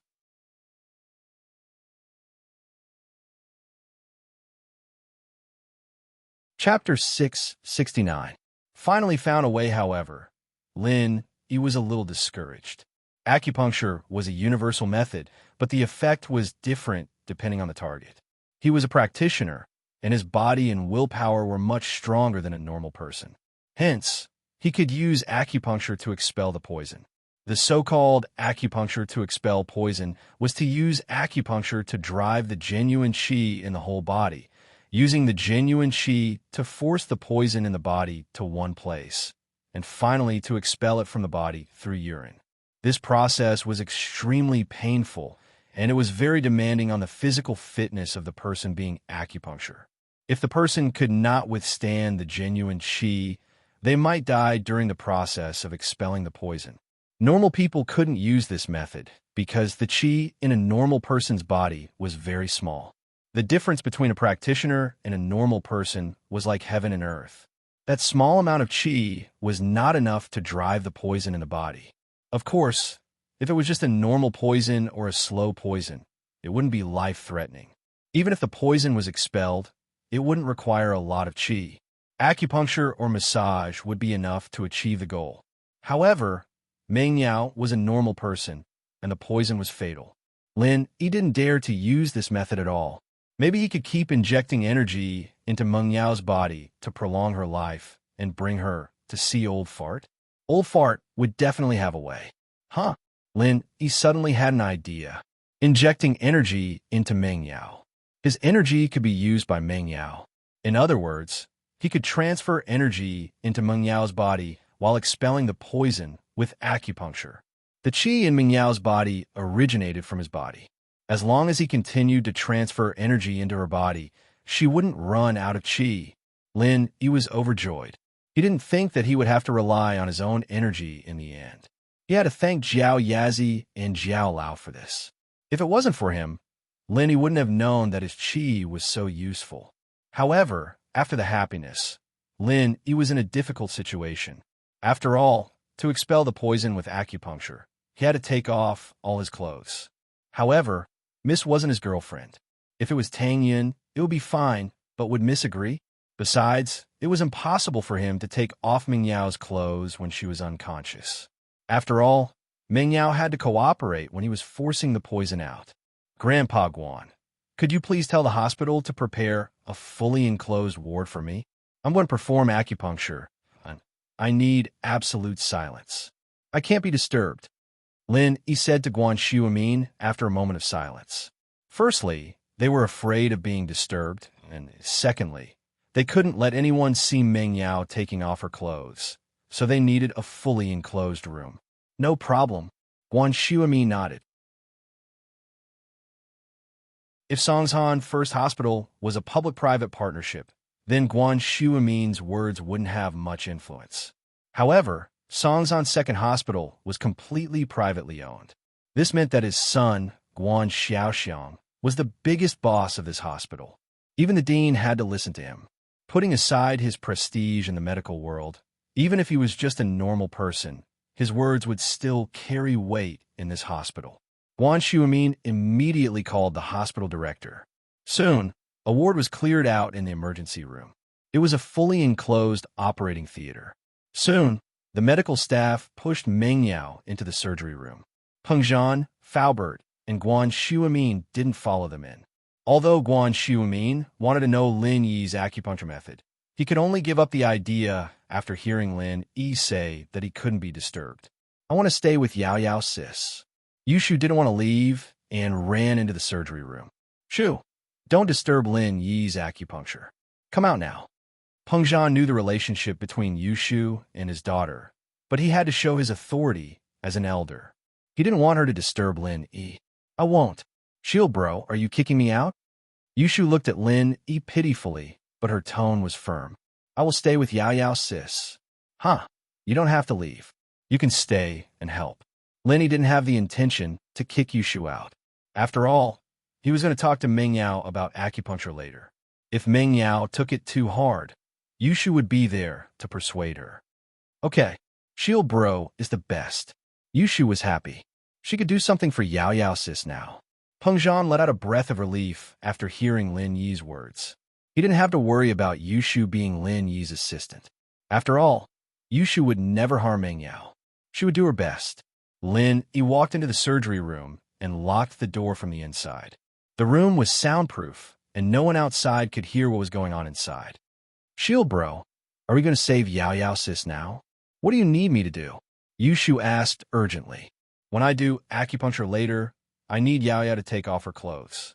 But Yao Yao might feel pressured. Can you help me talk to her? Lin Yi said to Yushu. Oh, okay. Yushu nodded. But Shield bro, are you trying to use this opportunity to see Yao Yao sis' body? Huh. Lin Yi smiled. I want to see. What's the point of discussing with her? I'll let you take off her clothes now. Oh, that's true. Yushu thought about it. She was right. Then what's the point of discussing? I'll take off Yao Yao sis' clothes now. I don't care if she agrees or not. Let's ask her for her opinion.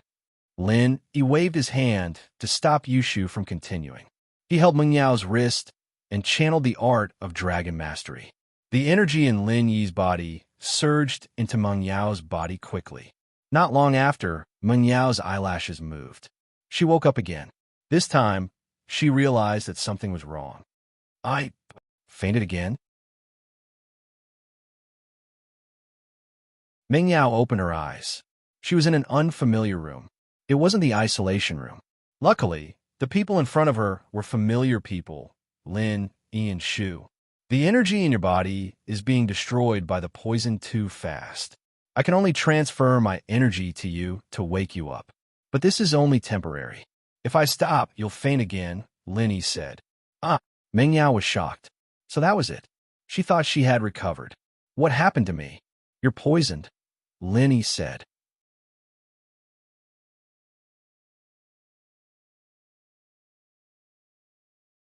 Chapter 670. Is Yao Yao sis pretty? Yes, I'll use acupuncture to force the poison out of your body, but I'll need your cooperation. Lin Yi said. How do I cooperate? Meng Yao asked. Take off your clothes, otherwise I won't be able to do the acupuncture. Lin Yi said. No way. Meng Yao was stunned and rejected subconsciously. Take off her clothes? She blushed. How could Meng Yao agree to take off her clothes in front of Lin Yi? At the very least, she wouldn't be able to get over it. This was related to her chastity. How could she let a man look at her body so casually? You can treat me as a doctor.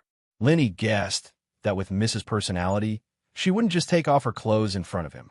She was in pain even after drinking his drink. She was different from Yushu. Misplaced a lot of importance on this aspect. This was also why Lin Yi had to ask for Meng Yao's permission. He didn't want Miss to have a knot in her heart after this. Meng Yao frowned. Lin Yi was right. He was a doctor now, but how could she treat him as a doctor? This was a complete lie to herself. If Meng Yao let him see her naked body, how would she face him in the future? How would they live under the same roof? How awkward would that be? Besides, would she still want to get married in the future? Lin Yi was right. Meng Yao was a girl who placed a lot of importance on her body. She wanted to give her future husband a pure body. Lin Yi shrugged and looked at Yushu. He would leave this task to her. After all, Meng Yao would have to wait for a while before she fainted again. Lin Yi didn't say anything. He walked to a chair at the side and sat down, waiting quietly. Yao Yao sis, you have to take off your clothes. Be good, be good. Yushu knew that Lin Yi had given her this task. Naturally, she had to work hard. Meng Yao couldn't help but find it funny that Yushu was talking to her like a little adult. She was usually the one telling Yushu to be good and obedient, but today it was the other way around. Shu, do you know that a girl's body can't be seen by a man? It's not that casual. I just want to show it a shield, bro. It's fine. Yushu said, but that won't do either. Only my future husband can see it. Meng Yao said, a girl's chastity is very important. We'd rather die than let people see it. I see. Yushu rolled her eyes, but her expression was one of regret. Yeah, that's why I said, let Lin Yi heal me with his clothes on. I won't blame him if he can't heal me. Meng Yao said with a smile as she patted Yushu's hair. Then I'll help you undress. Yushu said as she moved to help Meng Yao. Shoo! Meng Yao didn't expect that her best friend wouldn't understand what she was trying to say. He hurriedly stretched out his hand to stop her. What are you doing? Didn't I tell you already? A girl's body is very precious. You can only show it to your future husband. That's right. Shield Bro has seen my body, so I can only marry him and be his second wife. I'm his second wife, so you're Shield Bro's first wife. So, he's your future husband. It's fine to let him see it. At most, he'll see it in advance. Am I right? Yushu said confidently. Meng Yao's eyes widened. She didn't know whether to laugh or cry at Yushu's words, but Shu wasn't wrong. Lin Yi did see Shu naked. He even touched Shu's boobs and kissed her. It was quite intimate, but Yushu's theory of first wife and second wife was still a little hard for Meng Yao to accept. Wasn't it too far-fetched? But Meng Yao suddenly remembered that she said that she wanted to be with Shu forever and be a good sister forever. She felt a little dizzy. She didn't expect that she would overwork her brain and pass out again. Oh, Yao sis, I'll take it that you're too shy to say anything. Yushu rubbed her hands together and started peeling Meng Yao's clothes off excitedly. It didn't take long before Meng Yao was peeled off like a little lamb. Lin Yi didn't go over, but the surgery room was only that big. Lin Yi's hearing was amazing. He could hear what Meng Yao and Yushu were talking about, but he didn't want to interrupt. He could only pretend that he didn't hear anything. Yushu, on the other hand, was taking off Meng Yao's clothes while she was unconscious. Lin Yi found it funny, but he didn't stop her. He could tell that the Miss' psychological barrier had loosened a little, and it wasn't possible to convince her in a short amount of time. Yushu had already taken off her clothes, and Meng Yao had no choice but to accept it. Shield Bro, come here. I've already stripped Yao Sis's clothes. Yushu called out to Lin Yi excitedly. She was no longer worried after knowing that Lin Yi had a way to save Meng Yao. Lin Yi heard Yushu's words and found it funny. It was as if he was a gangster and Yushu was his accomplice, helping him to harm Meng Yao. Lin Yi couldn't help but hold his breath as he walked over. Although he was trying his best to control himself, he was now a doctor and he couldn't let his imagination run wild. But the person in front of him was the Mississippi. How could he not let his imagination run wild? It would be a lie to say that Lin Yi didn't have any fantasies about the Mississippi. After spending so much time together, Lin Yi would definitely have some thoughts about the Miss and Shu. However, Lin Yi couldn't really steal the Miss's body, could he? Meng Yao's skin was fair and clear, and Lin Yi's eyes were fixed on it. He didn't want to look away. This was the first time Lin Yi looked at a girl's body openly. Although he had seen Shu's before, it was an awkward situation, and he didn't get a clear look. As for Lingshan, Lin Yi didn't dare to look too closely, but now he could look as much as he wanted. Shield Bro, does Yao sis look good? Yushu noticed Lin Yi's weird expression and asked. Lin Yi wasn't stupid enough to fall for it like Jiangwen. He didn't say anything and took a deep breath to clear his mind. Let's get ready. Oh, Yushu was disappointed that she didn't get what she wanted, but she was happy at the same time. If Shield Bro was as stupid as Jiangwen, then Yao sis wouldn't like him.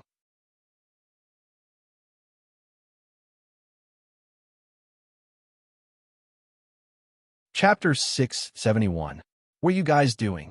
Meng Yao felt a chill on her body when she woke up. She quickly reached her hand out and realized that she was naked. She was furious. Shu, what did you do? Oh, Yao sis, you're awake. Yushu giggled as she looked at Meng Yao. Shield Bro and I are going to treat you. Don't move, we're going to start. You. Meng Yao was embarrassed and angry at the same time, but there was nothing she could do. She was already naked, and Lin Yi had probably seen everything. Meng Yao was a little depressed. Although the reason Yushu gave was barely enough to deceive herself. Shouldn't she at least give herself some time to think and accept it? Taking off her clothes just like that wasn't very nice. Yao Yao, you might feel pain and fatigue when I perform acupuncture later, but you have to hold it in and don't move. Lin, he didn't let the two continue arguing. He started talking about the things to pay attention to during acupuncture. Oh, okay. Meng Yao had no choice but to accept reality. She felt a little better when she saw that Lin, he wasn't looking at her like a pervert. Instead, he was talking to her like a real doctor. You'll feel the urge to pee later. I'm forcing all the toxins in your body into your excretory system. Lin, he continued, but you have to hold it in. Don't pee directly.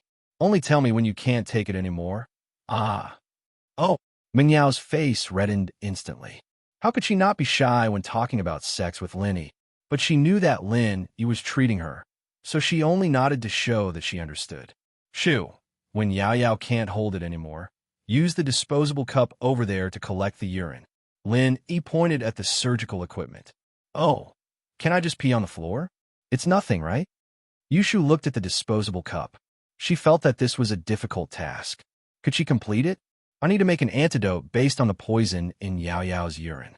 There are still 27 unconscious students. I can't just leave them like that. Lin, he said, whether it's for Grandpa Guan's request or for Uncle Chu's company's reputation, I have to cure those 27 students. Oh, I know. Yushu nodded. Yao Yao says, you have to tell me when you need to pee later. I'll go get the cups. Meng Yao was very shy. She wanted to crawl into a hole and hide herself, especially when she heard that Lin, he was going to study her urine. But she was touched when Lin Yi said that it was for her father's company's reputation. Not only did he have to save himself, but he also had to save the remaining 27 students for the sake of his father's company's reputation. Lin, he was just a shield that she hired. There was no need for him to do so much. He was only getting 30,000 yuan a month, but he was doing so many things that were beyond his salary. Whether it was her or Shu, Lin, he would be the first one to appear if something happened. He seemed to be able to do anything. He was like an omnipotent babysitter. As long as Linny appeared, she and Shu would be at ease. This was no longer the responsibility of a follower. Meng Yao didn't know how to thank Linny. At this moment, she would rather not have this employer-employee relationship with Linny. Instead, they would be friends. However, if they were just friends, would Linny care about her? Did he really treat her as his friend? Lin Yi, naturally, didn't know that the miss was worrying. He took out the silver needles and sterilized them with alcohol. He then said to Meng Yao, get ready. Okay, Meng Yao responded. At this time, Yushu also took out a disposable cup and waited at the side. Lin Yi walked around Meng Yao, trying to find a more comfortable position for him to apply the needles. However, no matter which side he stood on, it didn't feel right. This was because when Lin Yi used one hand to apply the needles, the other hand had to hold Meng Yao's hand and transfer the energy from his body to her. So, no matter if Lin Yi stood on the left or right side of Meng Yao, it would be a hindrance. Can you split your legs and let me stand between your legs? Lin Yi hesitated and suggested to Meng Yao. This was the only way it would be more convenient for Lin Yi to hold Meng Yao's hand while he applied the needles. However, this position was too ambiguous. Meng Yao didn't wear clothes and split her legs, letting Lin Yi stand between her legs. It was like a man on top of a woman in a sport. Meng Yao was startled. She was about to agree when she thought of this ambiguous position. Her face turned red instantly. She didn't know if Lin Yi did it on purpose. Why would he suggest such an embarrassing suggestion? However, Meng Yao didn't believe that Lin Yi was a shameless person. If Lin Yi really wanted to do something to her, he had plenty of opportunities to peek at her in the villa. However, he didn't do that. This was also why Meng Yao didn't have to worry about Lin Yi. Besides, if Lin Yi really had such dirty thoughts, Meng Yao would be happy even if she was angry and embarrassed. She felt that Lin Yi finally understood that there was a girl better than Tang Yin in the house. Yeah, Meng Yao replied weakly. She knew that there had to be a reason for the suggestion, so she didn't ask any more questions. She closed her eyes, her body trembling as she spread her legs apart. Okay, let's get ready. Lin Yi tried his best not to look sideways. He didn't want to see things that he shouldn't see. He walked over and stood between Meng Yao's legs. Oh. Yushu looked at Lin Yi and Meng Yao curiously. Why were they in such a weird position? It seemed like they were doing something. Yushu suddenly realized something. She couldn't help but exclaim, "Shield bro, Yao Yao. Are you guys going to have sex?" Huh? Meng Yao's face darkened at Yushu's shout, and her body tensed up involuntarily. She pulled her legs in, clamping onto Lin Yi's thighs, but quickly pulled them apart upon contact. She'd done something so shameful. How was she supposed to live in the future?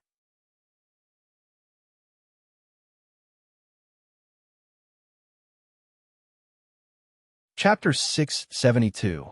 Hold it in. Oh. Yushu shut her mouth quickly, not daring to say anything more after seeing the seriousness in the guy's voice. Let's see if I can get Lin Yi to do it one day. Lin Yi reached out with his left hand and held on to Meng Yao's right wrist as he started channeling the art of dragon mastery. Lin Yi could feel the energy in his body flowing into Meng Yao's body once more. In just a short while, half of the energy he had sent into Meng Yao's body was gone. This was the first time Lin Yi had transferred energy into Meng Yao's body when she was awake. Meng Yao felt the same. She felt a warm current flowing into her body through Lin Yi's hand. And as the warm current flowed into her body, her tired body became energetic again. Meng Yao's eyes lit up. Lin Yi was not a normal person after all. She didn't know where her daddy found a person like him, but he was unbelievably strong. Would someone like him become her follower just for 30,000 kwai? But before she could think about it, the needle in Lin Yi's hand had already pierced into Meng Yao's body. The long needle went in with a flash, and Meng Yao's heart skipped a beat as she watched, but she didn't feel any pain. Meng Yao calmed down a little, relieved from her fear. "You'll feel hot all over. It's normal. Don't be nervous," Lin Yi said as he quickly inserted the needle into Meng Yao's body. "Yeah, it's a little hot." Meng Yao saw the serious expression on Lin Yi's face and couldn't help but let go of her shyness. She tried her best to cooperate with Lin Yi. After all, Lin Yi was busy for her. Yushu, on the other hand, opened her eyes wide and stared at Meng Yao. "Oh, Yao Yao, your skin's turning red like a lobster. Shoo, stop messing around." Meng Yao glared at Yushu. "Don't distract Lin Yi."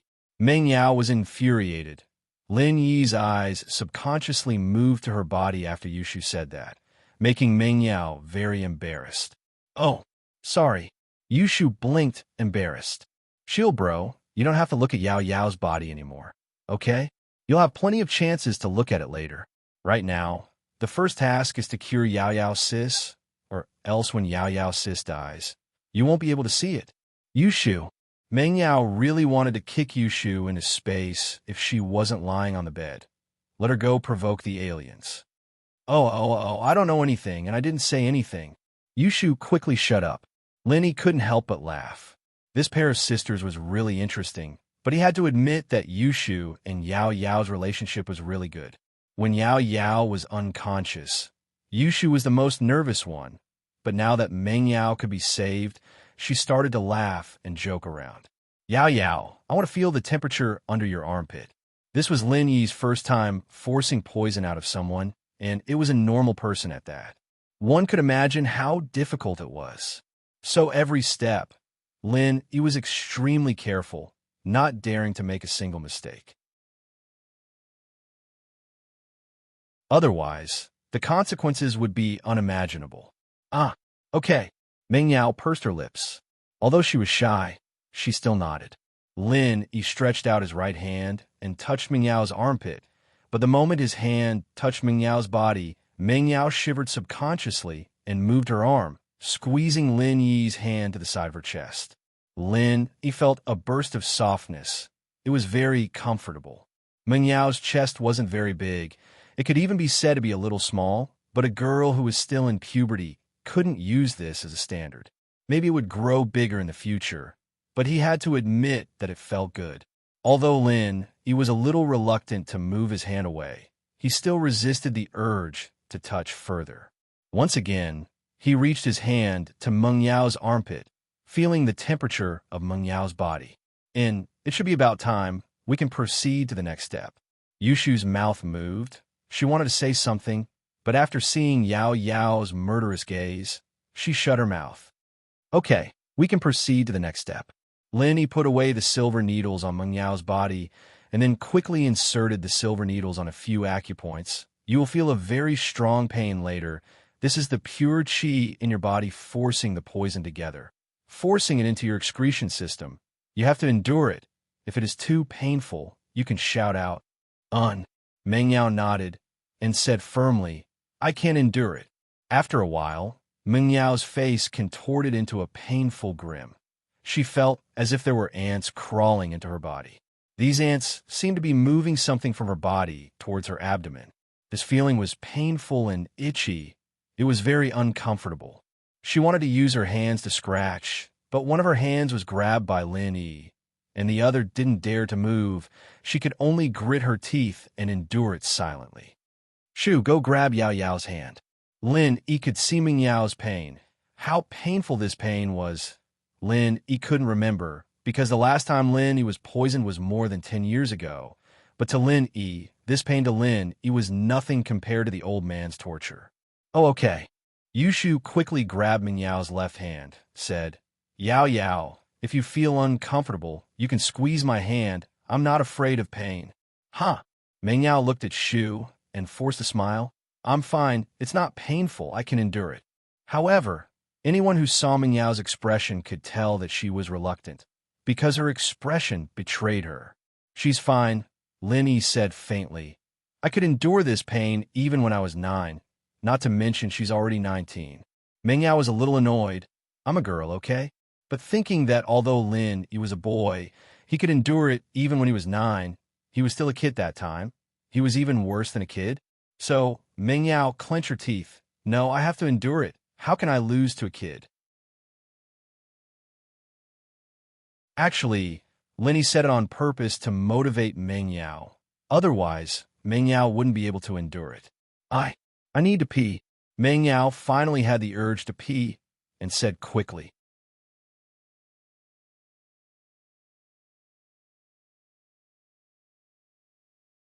Chapter 673. It's raining again, oh. Okay, I'll hold it in. Meng Yao, of course, wouldn't let Lin Yi's efforts go to waste. Lin Yi's left hand continued to transfer energy as his right hand kept changing the acupuncture points. Meng Yao's face was getting paler and paler, and the sweat on her forehead was getting thicker and thicker. It was obvious that she was in pain. Yao Yao sis, you can do it. You're the best. You've always been Shu's idol. Yushu held Meng Yao's hand tightly as she cheered. Yeah. Meng Yao smiled bitterly as her voice changed. Shu, I'm in so much pain. I know. If I could replace you, I'd rather suffer for you. Yushu said from the bottom of her heart. Huh? Why would I let you suffer for me? It's lucky that I'm the one poisoned this time, not you. Meng Yao smiled. Don't worry, I'm not that weak. It's painful, but I can hold on. Lin Yi had Yushu stay here for this reason. Yushu could talk to Meng Yao without listening and cheer her on. She could also let Meng Yao hold on. Otherwise, Lin Yi really wouldn't know how to persuade Meng Yao. Meng Yao's need to pee was getting stronger and stronger, but she remembered Lin Yi's words. She couldn't just pee out easily. What if the poison couldn't be expelled? Not only would Lin Yi's efforts go to waste, but she'd also suffer for nothing. So Meng Yao endured and endured, but there was a limit to how much she could endure. Finally, Meng Yao couldn't hold it in anymore. I can't hold it in anymore, Shu. Quick. Oh, I'm coming. Yushu had put the disposable cup aside in order to hold Meng Yao's hand. She was panicking, but she couldn't find it. Where's the cup? Where's the cup? Where did I put it? Quick, Shu. I can't hold it in anymore. Meng Yao thought that Shu would come over with the cup after she talked to her, but Yushu lost it. Wasn't she just hurting herself? Found it. I'm coming. Yushu finally saw the disposable cup on the ground behind her. She picked it up and ran over. Lin Yi, on the other hand, let go of Meng Yao's hand and stepped back after inserting the last needle. I can't take it anymore. Meng Yao was on the verge of bursting into tears. How could she hold it in any longer? He didn't care if Shu came or not, and he peed right away. Lin, he had just taken 2 steps back when he felt a stream of water falling from the sky, drenching his head and face. Ming Yao, on the other hand, was so embarrassed that she wanted to find a hole to hide in when she realized that she had sprayed all over Lin Yi's face and body. He hated Shu to the core. How could she drop the ball at such a crucial moment? Ming Yao wanted to hold it back, but how could she? Once released, it would be like a flood bursting through a dam. He had already endured it for a long time. Lin, he was also dumbfounded by this sudden scene. He stood there in a daze, staring at the mist with his mouth agape. Get out of the way. Ming Yao panicked. She saw that Lin, he was still standing there, staring at her without blinking. Ming Yao almost fainted. Ugh. Lin, he came back to his senses and quickly dodged to the side, smiling bitterly. This really was an eye for an eye. He had drenched Pin Liang, Xiaofu, and Xiao Xiao, and now it was the mist's turn to drench him. But that moment seemed pretty exciting. Lin Yi's heart couldn't help but skip a beat. He remembered a scene he saw in a movie. Why did it sound like a legendary scene? Yushu, too, was dumbfounded. She didn't expect Lin Yi to get drenched. When she turned around, she quickly ran to Ming Yao's side and helped her catch the urine. Oh, it's raining in the operating room, too. Yao Yao sis, you're so awesome. Ming Yao didn't expect Yushu to still be in the mood to tease her. She glared at her, not in a good mood. Why didn't it kill you? Oh, I don't mind, it's fine, Yushu said nonchalantly. Look, Yao Yao, it's all over me too. Shu, you don't have to answer it, Lin Yi said to Yushu, shaking off the unhealthy thoughts in his head. Oh, you don't have to? Yushu blinked. Yeah, Lin Yi smiled bitterly. I was going to catch some urine to check if there's any poison in it, but it's much easier now. I'll just put it in my mouth. I already know what the poison is. Lin Yi didn't think that he had any perverted tendencies or hobbies, but he didn't feel any disgust when he said it. Was it because she was the miss? Or was it because he had other intentions towards her? Meng Yao wanted to dig a hole and hide in it after hearing Lin Yi say that he put the urine in his mouth. It was over. It was really over now. Why was she so useless? Couldn't she hold it in a little longer and wait for Shu to come? How was she going to face Lin Yi in the future? How was she going to get along with him? Wow, Shield Bro is so amazing. He knew what the poison was just by tasting it. Yushu tossed the disposable cup on the ground when she heard that she didn't have to take it anymore, and the pee splattered all over the floor. Meng Yao was speechless. Couldn't Shu be cleaner? How could she just throw it on the ground? But when she remembered that she had wet the entire operating room, she understood Shu's actions. Since it was the same no matter where she put it, she might as well throw it on the ground. I'll go out first. Yaya should be fine now. Lin Yi saw Ming Yao's awkwardness and decided to leave the operating room first. Shu, help Yao Yao get dressed when she's done resting. Oh, okay. Yushu nodded. Ming Yao wanted to say thank you, but she couldn't say it. She really didn't know how to face Lin Yi. She really didn't know. Lin Yi casually wiped his wet hair. Fortunately, there wasn't any weird smell. Otherwise, Lin Yi would be embarrassed when he went out. Lin Yi opened the door of the operating room and walked out quickly. He didn't wait for Pingzhan and Xu Min to see what was going on inside before he closed the door. In fact, even if they could see clearly, they wouldn't be able to see Meng Yao. There was a screen beside the bed in the operating room. Lin Yi, Pengzhan, and Xu Min came up at the same time, looking at Lin Yi expectantly.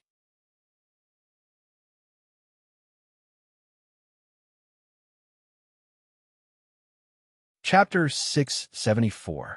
Poison prescription. This is great. This is great. Pengzhan was overjoyed after hearing Lin Yi's words. He wanted to rush into the surgery room immediately, but Lin Yi stopped him. Although Pengzhan and Meng Yao were father and daughter, Meng Yao was already a grown-up. It wouldn't be appropriate for Pengzhan to see her naked.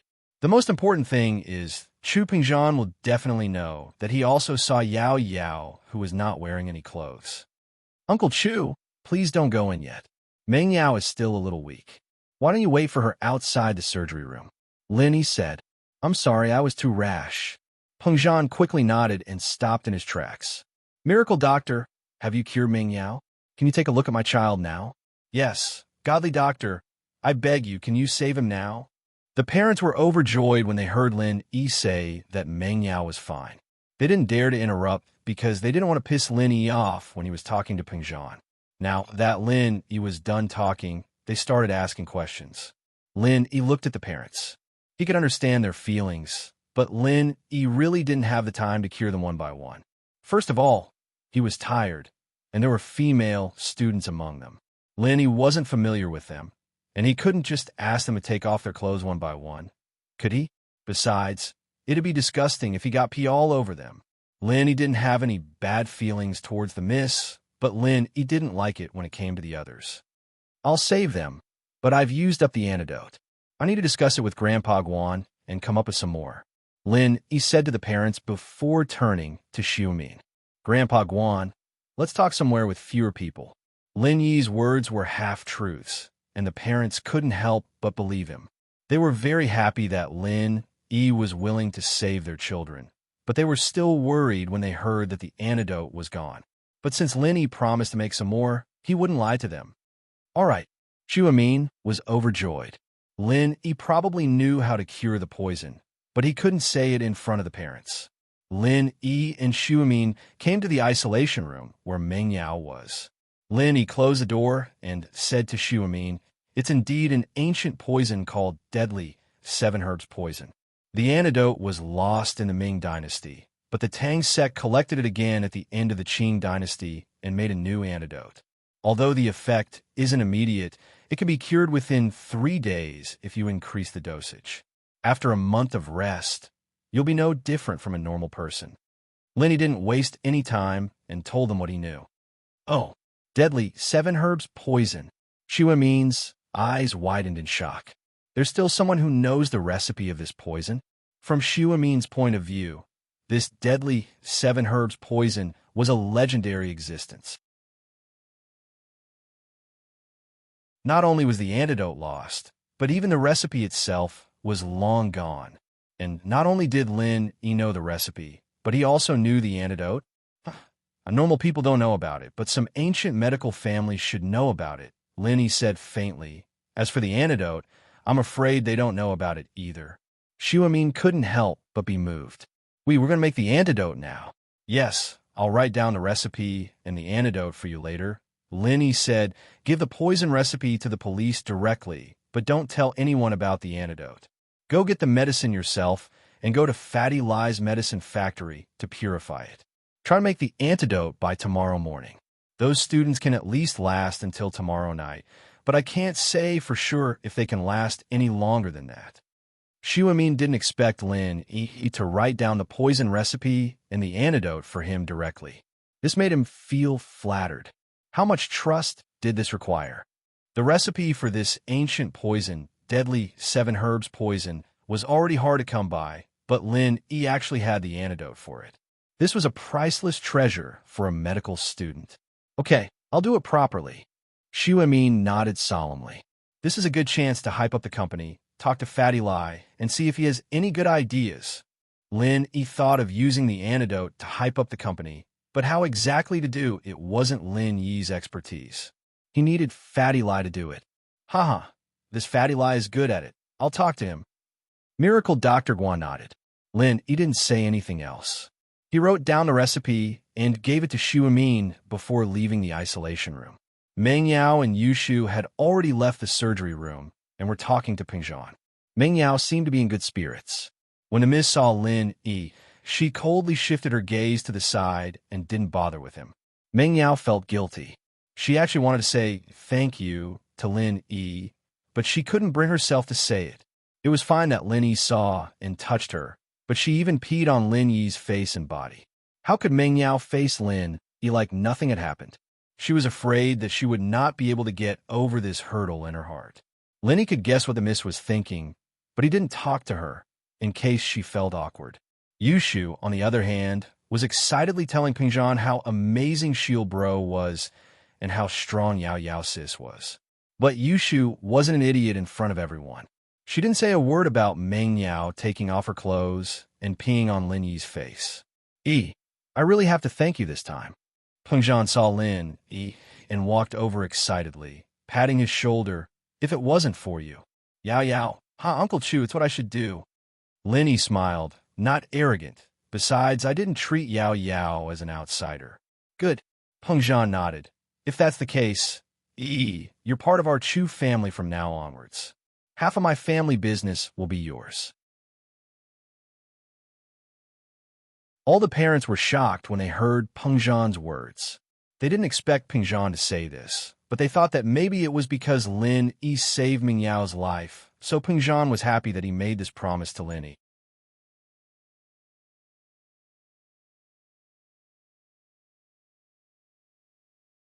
Chapter 675. The Tragedy. In Jiangwen Chapter 675. The Tragedy. Lin Yi didn't think much of it. He shrugged his shoulders. He had Guanghua's shares in his hands.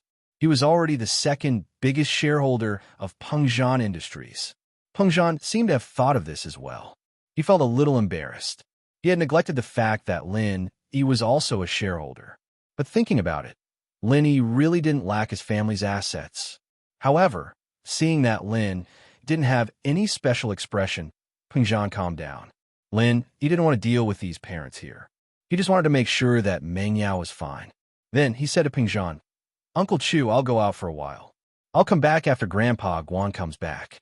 Okay, go do what you need to do. Peng Zhan nodded.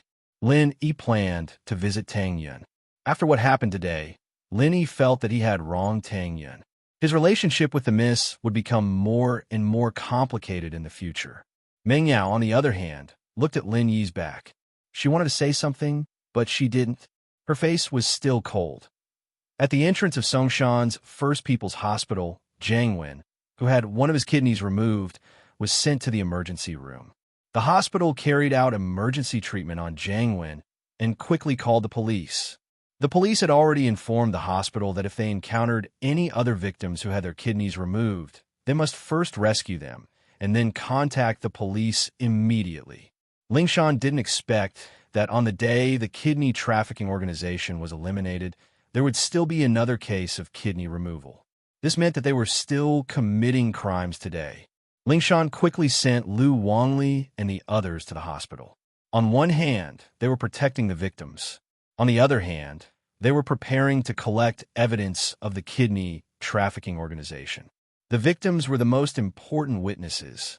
The interrogation at the police station wasn't difficult at all. As the leader of the organization, the tattooed man didn't put up much resistance. Very quickly, he confessed his crimes. The entire kidney trafficking organization was led by him, and Dr. Wang was forced by him to embark on the path of crime. This was also the promise he made to Dr. Wang. As for how to sell the kidney, the tattooed man had also provided the contact information of several black intermediaries in the city. Before he was caught, he had already called those black intermediaries to inform them. Now that they had all run away, it was impossible to catch them again. Translator, Endless Fantasy Translation Editor, Endless Fantasy Translation Translator, Endless Fantasy Translation Editor. Endless Fantasy Translation. The tattooed man had also provided the contact information of several black intermediaries. Lingshan couldn't do anything about the tattooed guy's cleverness and willingness to take responsibility for what he had done. She followed the tattooed guy's lead and found the black middlemen, but they were long gone. According to the tattooed man, they used fake names when they traded, and they had never really met each other. So, the police couldn't find any useful clues at all. Although Lingshan was angry, there was nothing she could do. Fortunately, the kidney trafficking organization's case was closed. As for those black intermediaries, they weren't in the city, so the police would deal with them. Lingshan didn't want to cause trouble for herself. When Jiangwen woke up, he realized that he was lying in a strange place. This place seemed to be a hospital ward. Immediately, he felt extreme pain on the left side of his waist. He wanted to reach out and touch it, but he didn't have any strength at all. The anesthesia had just worn off, but his strength hadn't recovered yet. Where am I? Is anyone there? Jiangwen panicked and started yelling. The anesthesia had just worn off, and Jiangwen's mind was still a little fuzzy. He couldn't remember what happened just now. Sir, you're awake? One of Lu Wangli's men called Zhang Juli walked over and said to Jiangwen, I'm Zhang Juli from the city's first criminal investigation team. I'm... Jangwin was startled. How did he get the police to come here? Sir, I have to tell you a very unfortunate news. Your left kidney was cut off by a criminal organization. Zhang Juli looked at Jangwin sympathetically and said, What? Jangwin's eyes widened. What? His own kidney was cut off? How is that possible? The kidney trafficking organization was his. Who would dare to cut off his own kidney? Wait, Lin Yi. Jangwin suddenly thought of Lin Yi. He recalled the scene at that time. In the preparation room, Lin Yi suddenly woke up and knocked him out. Could it be that Dr. Wang didn't recognize him? Did he think that he was Lin Yi and cut off his kidney? Jangwin wanted to cry. What the hell was going on? His kidney was cut off. This was really a case of being smart for a lifetime, but dumb for a moment. The head of the kidney trafficking organization had his kidney cut off. Wouldn't people laugh their teeth off if this news got out? Jangwin wanted to call the tattooed guy immediately to ask about the situation, but he couldn't do so since the police were here. Although he was anxious, he could only be patient and said, Sir, what are you? I was sent by the captain to protect your safety. Zhang Juli said, But don't worry, the kidney trafficking organization has been destroyed by the police. You are safe now, Wah. Destroyed? Jangwin suddenly felt dizzy. The kidney trafficking organization was destroyed? How is that possible? How could it be destroyed? Sir, you don't have to be afraid. Zhang Juli thought that Jangwin was scared, so he quickly said, From the looks of it, the main members of the organization have been arrested.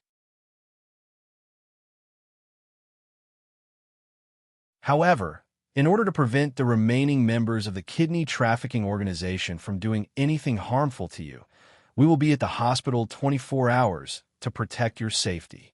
Jangwin rolled his eyes and fainted on the spot. His kidney was cut off and the kidney trafficking organization was destroyed. How could Jangwin not faint? Sir, what's wrong? Zhang Juli was shocked. He thought that Jangwin's body was weak. He quickly pressed the button to call the doctor and get the doctor to save Jangwin. Kong Mingming got to know Guan Xian after the coincidental meeting at the bookstore. However, because of Lin Yi's appearance, he lost a lot of face. This made Kong Mingming very unhappy, but he couldn't do anything about it. This afternoon, Kong Mingming came to the Songshan First Hospital with a bouquet of flowers. However, he didn't go to Guan Xian directly. Instead, he walked around the hospital a few times and let everyone see him. Even Guan Xian, who was in the office, saw him. Only then did he create a coincidental meeting. What a coincidence! Guan Xian, you are here. Kong Mingming welcomed her with a smile.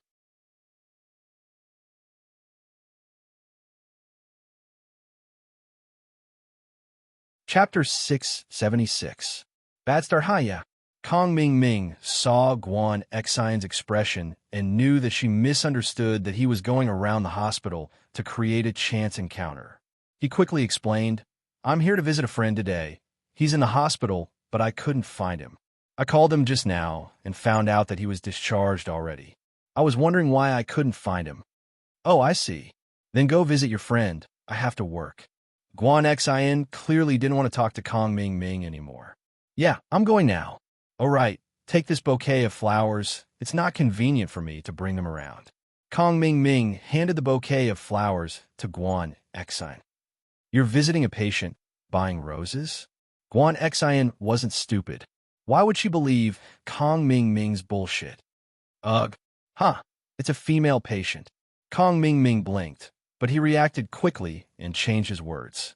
A female patient buying roses? Your girlfriend, right? Guan Xian smiled. Huh. Kong Mingming didn't expect Guan Xian to be able to find flaws in his words despite her meek appearance. It was the same in the bookstore, and it was the same now. It seemed like this girl wasn't going to be easy to pick up. It was going to be difficult. What girlfriend? She's my bro's girlfriend. I'm actually here on his behalf. Kong Xiaoming had an idea and said, actually it's like this. My bro got into a fight with his girlfriend, and she got so mad that she left the house. She stayed outside for a whole night and caught a cold. My bro wanted to apologize, but he couldn't let go of his pride, so he asked me to come and apologize on his behalf. I didn't think that the couple would have already made up when I called. I came here for nothing. Kong Xiaoming felt that the reason he came up with was very powerful. He was a genius. Oh, since you don't need this flower anymore, I'll help you put it in the hospital vase. Guan Xian knew that if she didn't accept the flowers, Kong Ming Ming wouldn't stop. So she took the roses from Kong Ming Ming and put them in a vase in the hallway. Kong Xiaoming saw that things had reached this point, and there was nothing he could do. He could only say bitterly, "Huh, that's right, it's pretty here. Guan Xian, I'll be leaving now. Keep in touch. Goodbye." Guan Xian nodded and went back to her office. Guan Xian felt that she shouldn't have gone to the washroom. She didn't want to meet Kong Xiaoming, this annoying person. Kong Ming Ming sighed. He felt like he should change his approach. Guan Xian was different from the other girls. Based on Kong Xiaoming's previous experience, girls who had never had a boyfriend before were very innocent and easy to get. But with Guan Xian, he ran into a wall. After Kong Ming Ming left, a nurse who was close to Guan Xian, Li Xiaomei, looked at the roses in the hallway and curled her lips. He's so rich. 99 roses, that's at least 300 kwai, and he just threw it away like that. It's his money. What does it have to do with us? Guan Xian smiled. Why, do you like it? Introduce me to you? Forget it. Even though I dream of finding a rich man, he's obviously not my type. He's a playboy, and he probably ditches women after he's done with them. How can I give myself to him? Li Xiaomei obviously didn't care about Kong Ming Ming. Li Xiaomei knew her place. Even though she was pretty, there was still a huge gap between her and Guan Xian. She also knew that she wouldn't catch the eye of a rich man like Guan Xian. Instead of being played for free, she'd rather find a rich man who could support her for the rest of her life. Guan Xian didn't agree or disagree with Li Xiaomei's dream. Everyone had their own life, and Li Xiaomei's family wasn't well off. It was normal for her to want to find a rich man to support her for the rest of her life.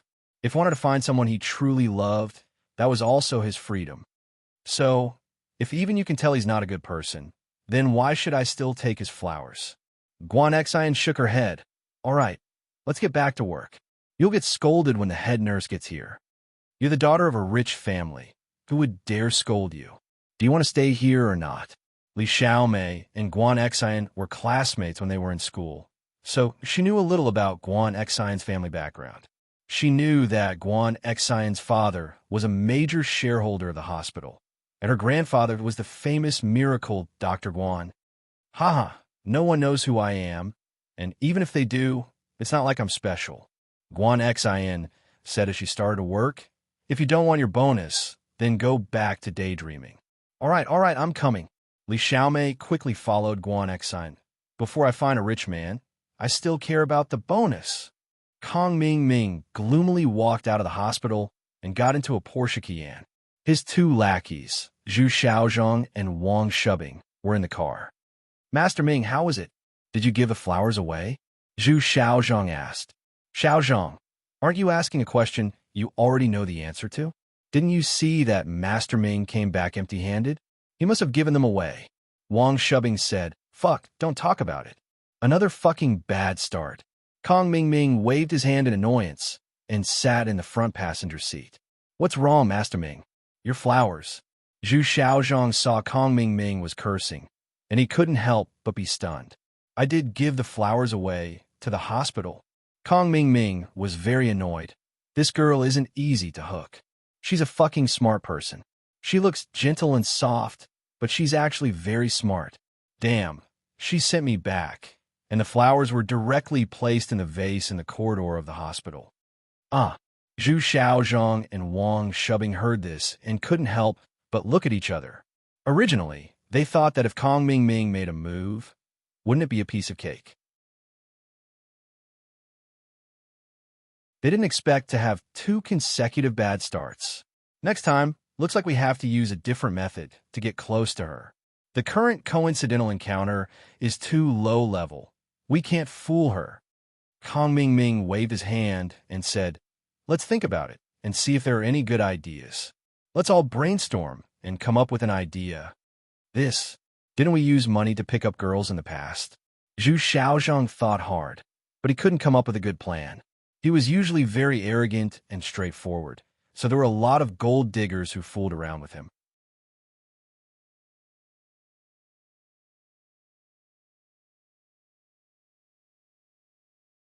Chapter 677. Tank Top Bro this. Ming Bro, I have an idea. Wang Shubing, who had been quiet all this time, finally spoke. But I'm afraid that you'll have to suffer a bit. Oh, you have an idea? Hurry up and tell me. If it's really useful, I'm willing to suffer a bit. Although Kong Xiaoming didn't like to suffer, from his point of view, hitting on girls was to have fun. If he suffered, then how would he be able to hit on girls? Wasn't that just asking for trouble? He'd rather not hit on girls. He had plenty of targets anyway, and it wasn't like he didn't have any. But Guan Xin was different. Hitting on Guan Xin and getting the secret recipe from Miracle Dr. Guan's medical company was Kong Ming's current mission. Whether or not he could get a good position in the family depended on this one move. Although Xiaolong didn't show much hostility towards Kong Ming knew that if he kept being useless, Xiaolong wouldn't be nice to him after his grandpa died. Master Ming, think about it. Guan Xin is a nurse at Songshan's Songshan First Hospital, right? Wang Shubing started to analyze. Isn't that obvious? Why are you asking when you already know the answer? Kong Ming wasn't too happy. Of course she's a nurse at Songshan First Hospital. Didn't I tell you before? Young Master Ming, let me finish speaking. Wang Shubing said. Guan Xin is a nurse at Songshan First Hospital. Then tell me, who is the person she interacts with the most? Doctor? Kong Ming thought about it and said, Damn, you're not thinking of making me a doctor, are you? I'm not interested in that. Young Master Ming, how can you become a doctor in one day? Wang Shubing smiled bitterly. This is a terrible idea, and it's not something that I, strategist Wang, would come up with. Oh, then what do you mean? Kong Ming relaxed when he heard that he wasn't going to be a doctor. Patients. Of course, nurses have the most contact with patients every day, so I want you to be the patient. Wang Shubing said. You want me to pretend to be sick and get close to Guan Xin? Kong Ming's eyes lit up. This was a great idea. Why didn't he think of it before? If he became a patient, wouldn't he be able to interact with Guan Xin every day? You can't pretend to be sick. Like you said, Guan Xin isn't stupid. She'll be able to tell if you're pretending to be sick. Wang Shubing waved his hand and said, If you want to be sick, then you have to be really sick. This is why I said you have to suffer a little. Really sick. HM, that's a good idea. Xiaoming nodded. Then how do you think I should get sick? Well, normally, if you have a normal fever, you can stay in the hospital. As long as you're willing to pay, there's no reason for the hospital to refuse, right? Okay, then I'll have a fever and a cold. This is easier.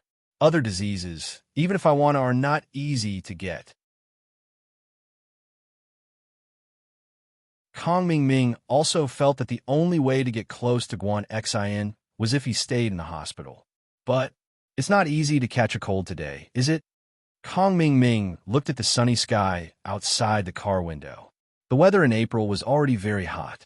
It didn't seem easy to catch a cold. That's why we have to suffer a little. Wang Shubing said, I know there's an ice hockey rink nearby. Master Ming, let's go sit there. Fine. Kong Ming gritted his teeth. For the sake of picking up girls, for the sake of his family status, he would endure it. He had to succeed this time. So what if he suffered a little? As a result, Kong Ming and his team arrived at the ice hockey arena. Under everyone's astonished gaze, they walked into the ice rink. Zhu Xiaozhong and Wang Shubing both wore thick, warm ice hockey jerseys. Kong Ming, on the other hand, wore a short-sleeved tank top and shorts. He gritted his teeth as he sat in the audience seats. Damn, man. The people in the arena saw Kong Ming's outfit and couldn't help but exclaim, Isn't he too awesome? He's a tank top bro. A girl took out her phone and was about to take a photo of Kong Ming and post it on the internet. A new generation of bro was born. Kong Ming was originally shivering in the cold, but hearing the people in the arena praise him, Kong Ming's vanity was immediately satisfied. He even did a pose with the girl who took the photo. Look at him, his body is so healthy. He's wearing a tank top and shorts here. A bespectacled man said enviously, We can't do it. Our bodies are weak after playing too much with women. We can't stand the cold. Kong Ming was proud of himself.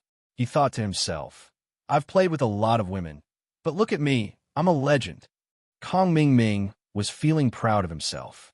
Suddenly, he felt a chill and couldn't help but sneeze. Ah! His mucus also sprayed out, smearing everywhere. It was sticky and disgusting. Fuck, he's not a tough guy, but a pretentious guy. I thought he wasn't cold. The person who sighed before couldn't help but despise Kong Ming Ming when he heard him sneeze. The expression of the young lady who was taking pictures with her phone suddenly became interesting. It seemed that Tank Top Bro was going to become Pretentious Bro or Pervert Bro. As for the bespectacled man, he looked at Kong Ming Ming sympathetically and said, "Bro, are you worse than me? I didn't even sneeze when I'm so weak. Aren't you too lame?" Kong Ming Ming was instantly embarrassed and angry. His face turned red, but he couldn't refute. Zhu Xiaozhong, on the other hand, couldn't stand it anymore. He stood up and pointed at the people who were talking. He shouted arrogantly, "What the fuck are you looking at? Have you never seen cultivation before? Master Ming came here to cultivate. What do you people know? Cultivation? He came here to cultivate with mucus coming out of his nose." Was there something wrong with his brain? Those people shook their heads speechlessly and ignored Kong Ming Ming. Although Kong Ming Ming lost face, he thought of his plan to pick up girls. He had to persevere. He couldn't give up halfway. He had to cultivate until he caught a cold. Ah! Kong Ming Ming sneezed again. The media in Songshan, under the lead of the direwolf, was almost one-sided. They were all attacking Songshan's first school, describing it as the devil's first school. In fact, other than the interview with the direwolf, Chu Pingzhan and Ding Binggong didn't face any media again. Even if the media wanted to enter the emergency room, they wouldn't get permission from the hospital. So the latest development of the matter was unknown to the media.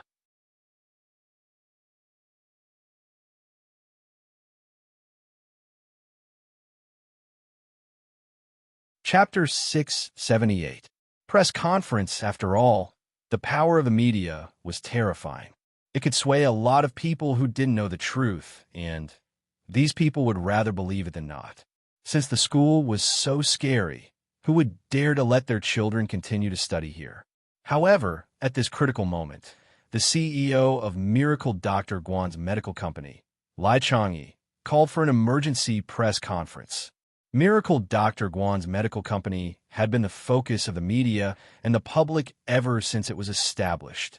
Although the Miracle Dr. Guan medical company's Miracle Dr. Guan Injury Medicine wasn't officially on the market yet, the company's name was already very famous. There was no other reason. Although the news of Miracle Dr. Guan's medical company's outstanding performance at Yinjing's house use auction was only spread among the noble houses and wealthy merchants, the all-pervasive media quickly got wind of it and reported on Miracle Dr. Guan's medical company continuously. There was no lack of rumors, such as the fact that Miracle Dr. Guan's medical company had mastered the technology to bring the dead back to life. Of course, these were all derived from the pill of life extension and toxin cleansing. But Fatty Lai didn't go out to refute the rumors, because these reports were all rumors. With this hype, he didn't even need to advertise himself, and directly hyped up the name of Miracle Dr. Guan's medical company. So when Miracle Dr. Guan's medical company called for an emergency press conference, all the media in Songshan sent their reporters to the press conference as soon as they received the news. Although the media's attention was on the fainting incident of Songshan's first school, Miracle Dr. Guan's medical company's press conference was also very important.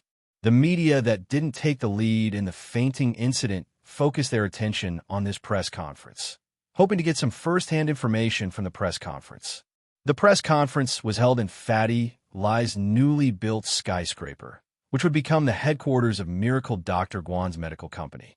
The building and trading company downstairs were also contributed by Fatty Lai for free and merged into Miracle Dr. Guan's medical company.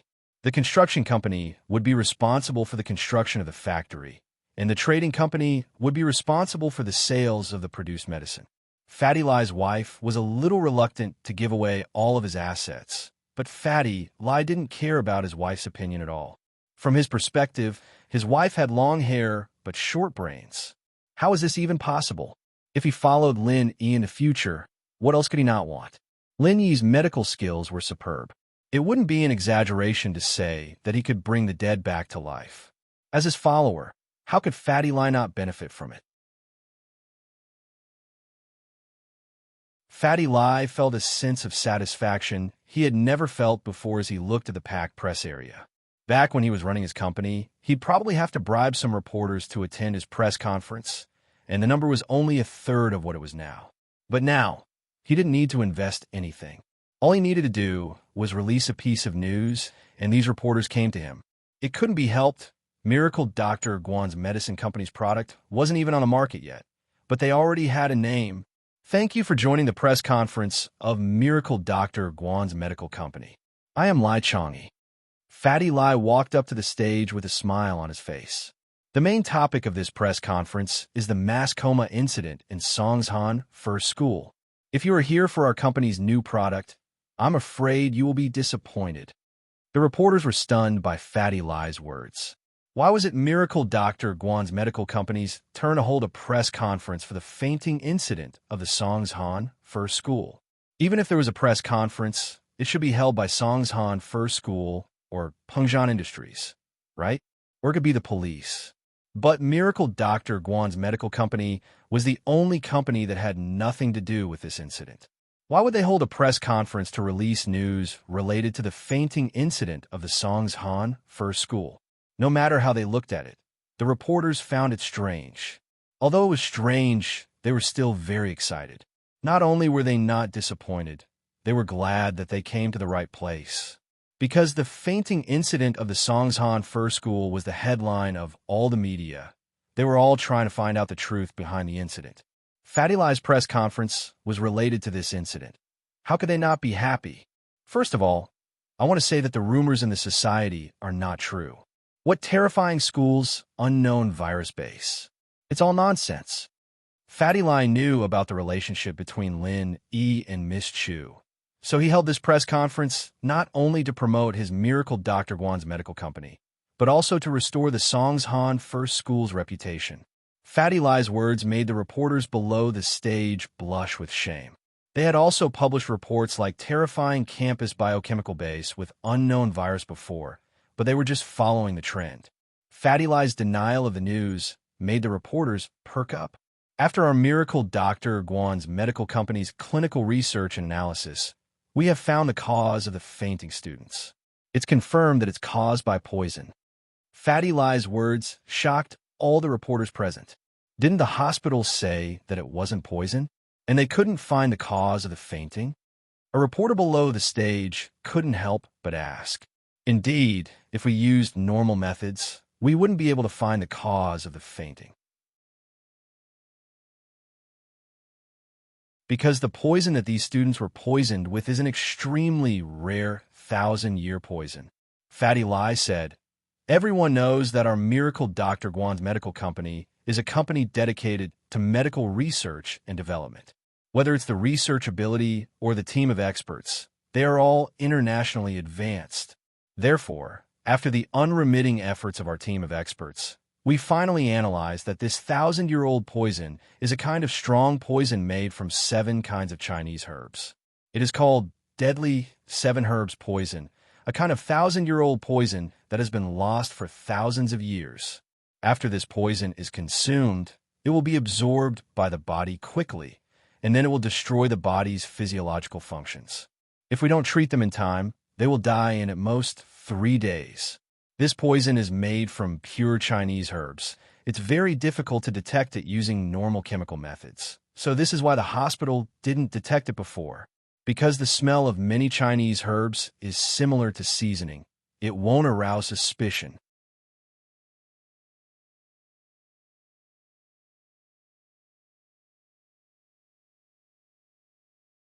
Chapter 679. Fatty Lie seizes the opportunity. Deadly 7 herbs poison. Millennium poison. Can't detect it? It's similar to seasoning? The reporters gasped in shock. Fatty Lie's words were a little too inconceivable, and they couldn't accept it for a while. Wasn't this too unbelievable? He even brought out the 1,000-year poison? Are you serious? If it's a millennium poison, then why don't people know about it? How did you analyze it? A reporter began to ask questions. This reporter was in cahoots with Direwolf. He was Direwolf's underling. The Direwolf was busy following up on the fainting incident, and this press conference was attended by his follower. Haha, I've said it before, this millennium poison is lost, which means that no one knows the recipe. Only the main ingredients are recorded in ancient books. Fatty Lie started blabbering again.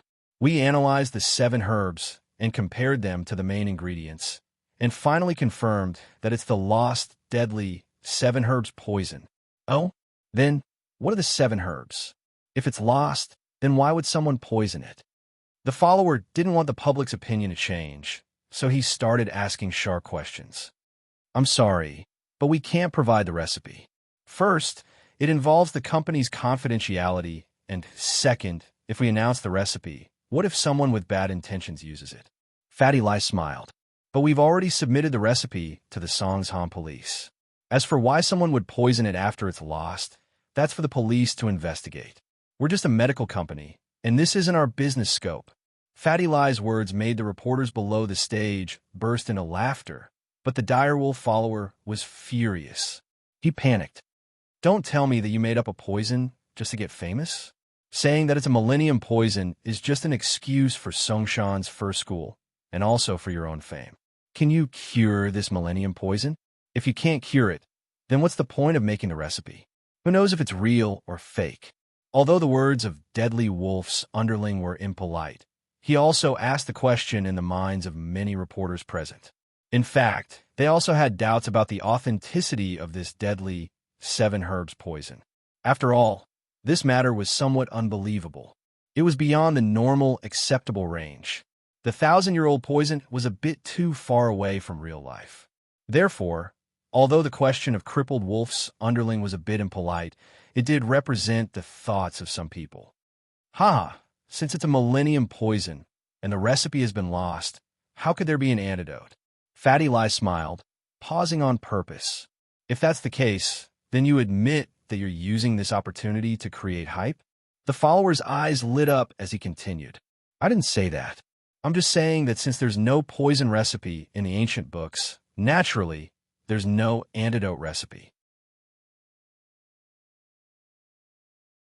Fatty Lie made a calming expression and continued. But, although we don't have the antidote formula right now, the experts of Miracle Dr. Guan's medical company have worked tirelessly, and after many experiments, we've finally created an antidote to the deadly 7 herbs poison. Right now, the factory is working overtime to create the antidote. We'll be able to mass produce it tomorrow morning and use it on the fainted students. What dash! Even the follower and all the reporters were in an uproar. They really made an antidote? They weren't trying to create hype? The strange coma that even the hospital couldn't do anything about was diagnosed as a 1,000-year poison by Miracle Dr. Guan's medical company. Not only that, they even created an antidote for it. This Miracle Dr. Guan's medical company was, just as the rumors said, too magical. Of course, this antidote isn't our company's product. It's specially made for this poisoning incident, and we're not going to charge a single cent for it. Fatty Lie said, we're giving it to the unconscious students for free. This is also the social responsibility of every medical company. Earning money is secondary. Saving lives is the first priority. Fatty Lie's words made the reporters on the scene respectful. This was really a kind medical company. If it was some other black-hearted company, not only would they not give it for free, but they would also raise the price. If they sold this batch of antidote to Pengzhan Industries, they would be able to sell it for a sky-high price. Everyone knew that if this incident couldn't be resolved, the biggest impact would be on Pengzhan Industries' first high school. And if Miracle Dr. Guan's medical company used this opportunity to raise the price of the antidote, it wouldn't be hard for them to get a huge profit. Next, I'll announce our new product, Miracle Dr. Guan's Injury Medicine's effects and release date. After the poisoning incident, Fatty Lie naturally took the opportunity to promote his company's product. The reporters listened carefully to Fatty Lie's introduction, and they were prepared to report this incident when they got back. After the press conference of Miracle Dr. Guan's medical company, the situation changed drastically. The previous direction of public opinion began to change. While the media was ready to condemn the culprit, they were also full of sympathy for the first high school. And at the same time, they gave high praise to Miracle Dr. Guan's medical company. Even Ken Lang couldn't do anything about it. Although he accepted Seely's money, he couldn't go against the current, could he? Now that the truth was out and everyone was condemning the culprit and praising Miracle Dr. Guan's medical company, Ken Lang couldn't continue to attack the first high school, could he? Even the chief editor of the newspaper asked him to draft an article to refute the previous article, denounce the culprit, and praise Miracle Dr. Guan's medical company. After all, he couldn't possibly go against the mainstream media, could he? Ken Lang had no choice but to call Sihua. Sihua bro, it's me, Ken Lang. Sihua bro, I'm Crippled Wolf. Ken Lang said with a guilty conscience. I tried my best to smear the name of Songshan First School and Pengzhan Industries, but I couldn't do anything about it. That Miracle Dr. Guan's medical company is too powerful. They actually found out the reason why the students were in a coma. They said that they were poisoned by some deadly 7 herbs poison and even made the antidote. I can't lie through my teeth anymore. What? Sihua was shocked after hearing the words. What did you say? Did Miracle Dr. Guan's medical company find out why the students were unconscious? You even concocted an antidote?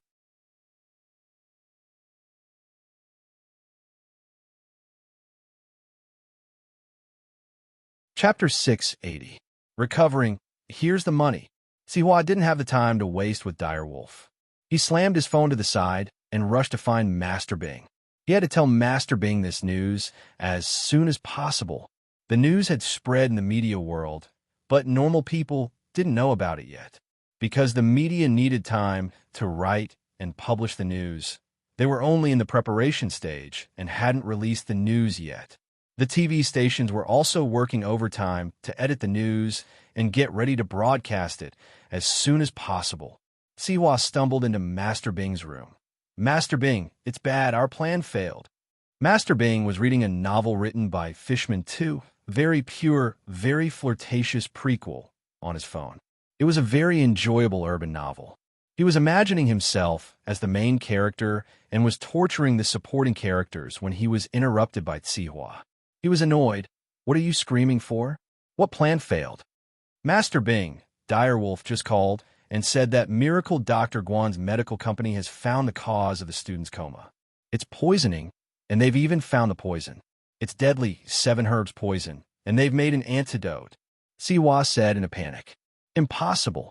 Yao Wang spoke before Master Bing could say anything. Deadly 7 herbs poison is an ancient poison, and there's no antidote. Even I don't know what the antidote is. How could they have the antidote? I don't know either. Direwolf just gave me the news. Sihua was just passing on Direwolf's message. Turn on the TV and see. If it's true, there'll be news on the TV. Master Bing frowned. He had heard of Miracle Dr. Guan's medical company before. It was a newly established company that was in the limelight at House Yu's auction. Could they have made an antidote? Otherwise, how would they know the poison was called deadly 7 herbs poison? Sihua heard Master Bing's words and quickly turned on the TV. It was broadcasting the news of Miracle Dr. Guan's medical company's press conference. Everyone in the room was stunned when they saw Fatty lie on the stage, talking leisurely. Master Bing gritted his teeth in anger. He was overjoyed when he heard that Meng Yao was poisoned as well, but in the blink of an eye, the Miracle Dr. Guan's medicine company solved the problem and even created the antidote. Impossible, impossible. The Yao Wang's eyes widened.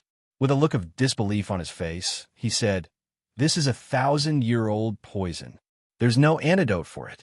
Even if they know about this poison, it's impossible for them to concoct an antidote in such a short period of time. Not even that person." The person the Medicine King was talking about was someone who had completely defeated him. He was his nightmare, but even that person couldn't create an antidote in such a short period of time. This was absolutely impossible. However, the truth was right in front of him. Yao Wang had no choice but to believe it. After all, the TV news wouldn't simply report it. If the Miracle Dr. Guan's medical company didn't create an antidote and instead said that they did, It would be a huge blow to the company once this matter was exposed. This was fatal to a newly established company. Master Bing heard Yao Wang keep saying that it was impossible, and he was annoyed. He frowned and said, "All right, since it doesn't work this time, we'll think of another way." Master Bing didn't expect Yao Wang to be so weak despite looking so powerful. He couldn't take a blow like this.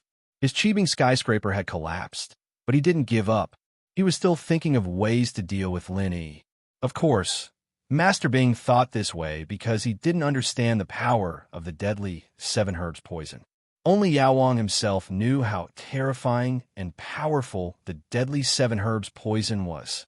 He thought that this poison would work because even he didn't have an antidote for this poison, let alone those normal hospitals.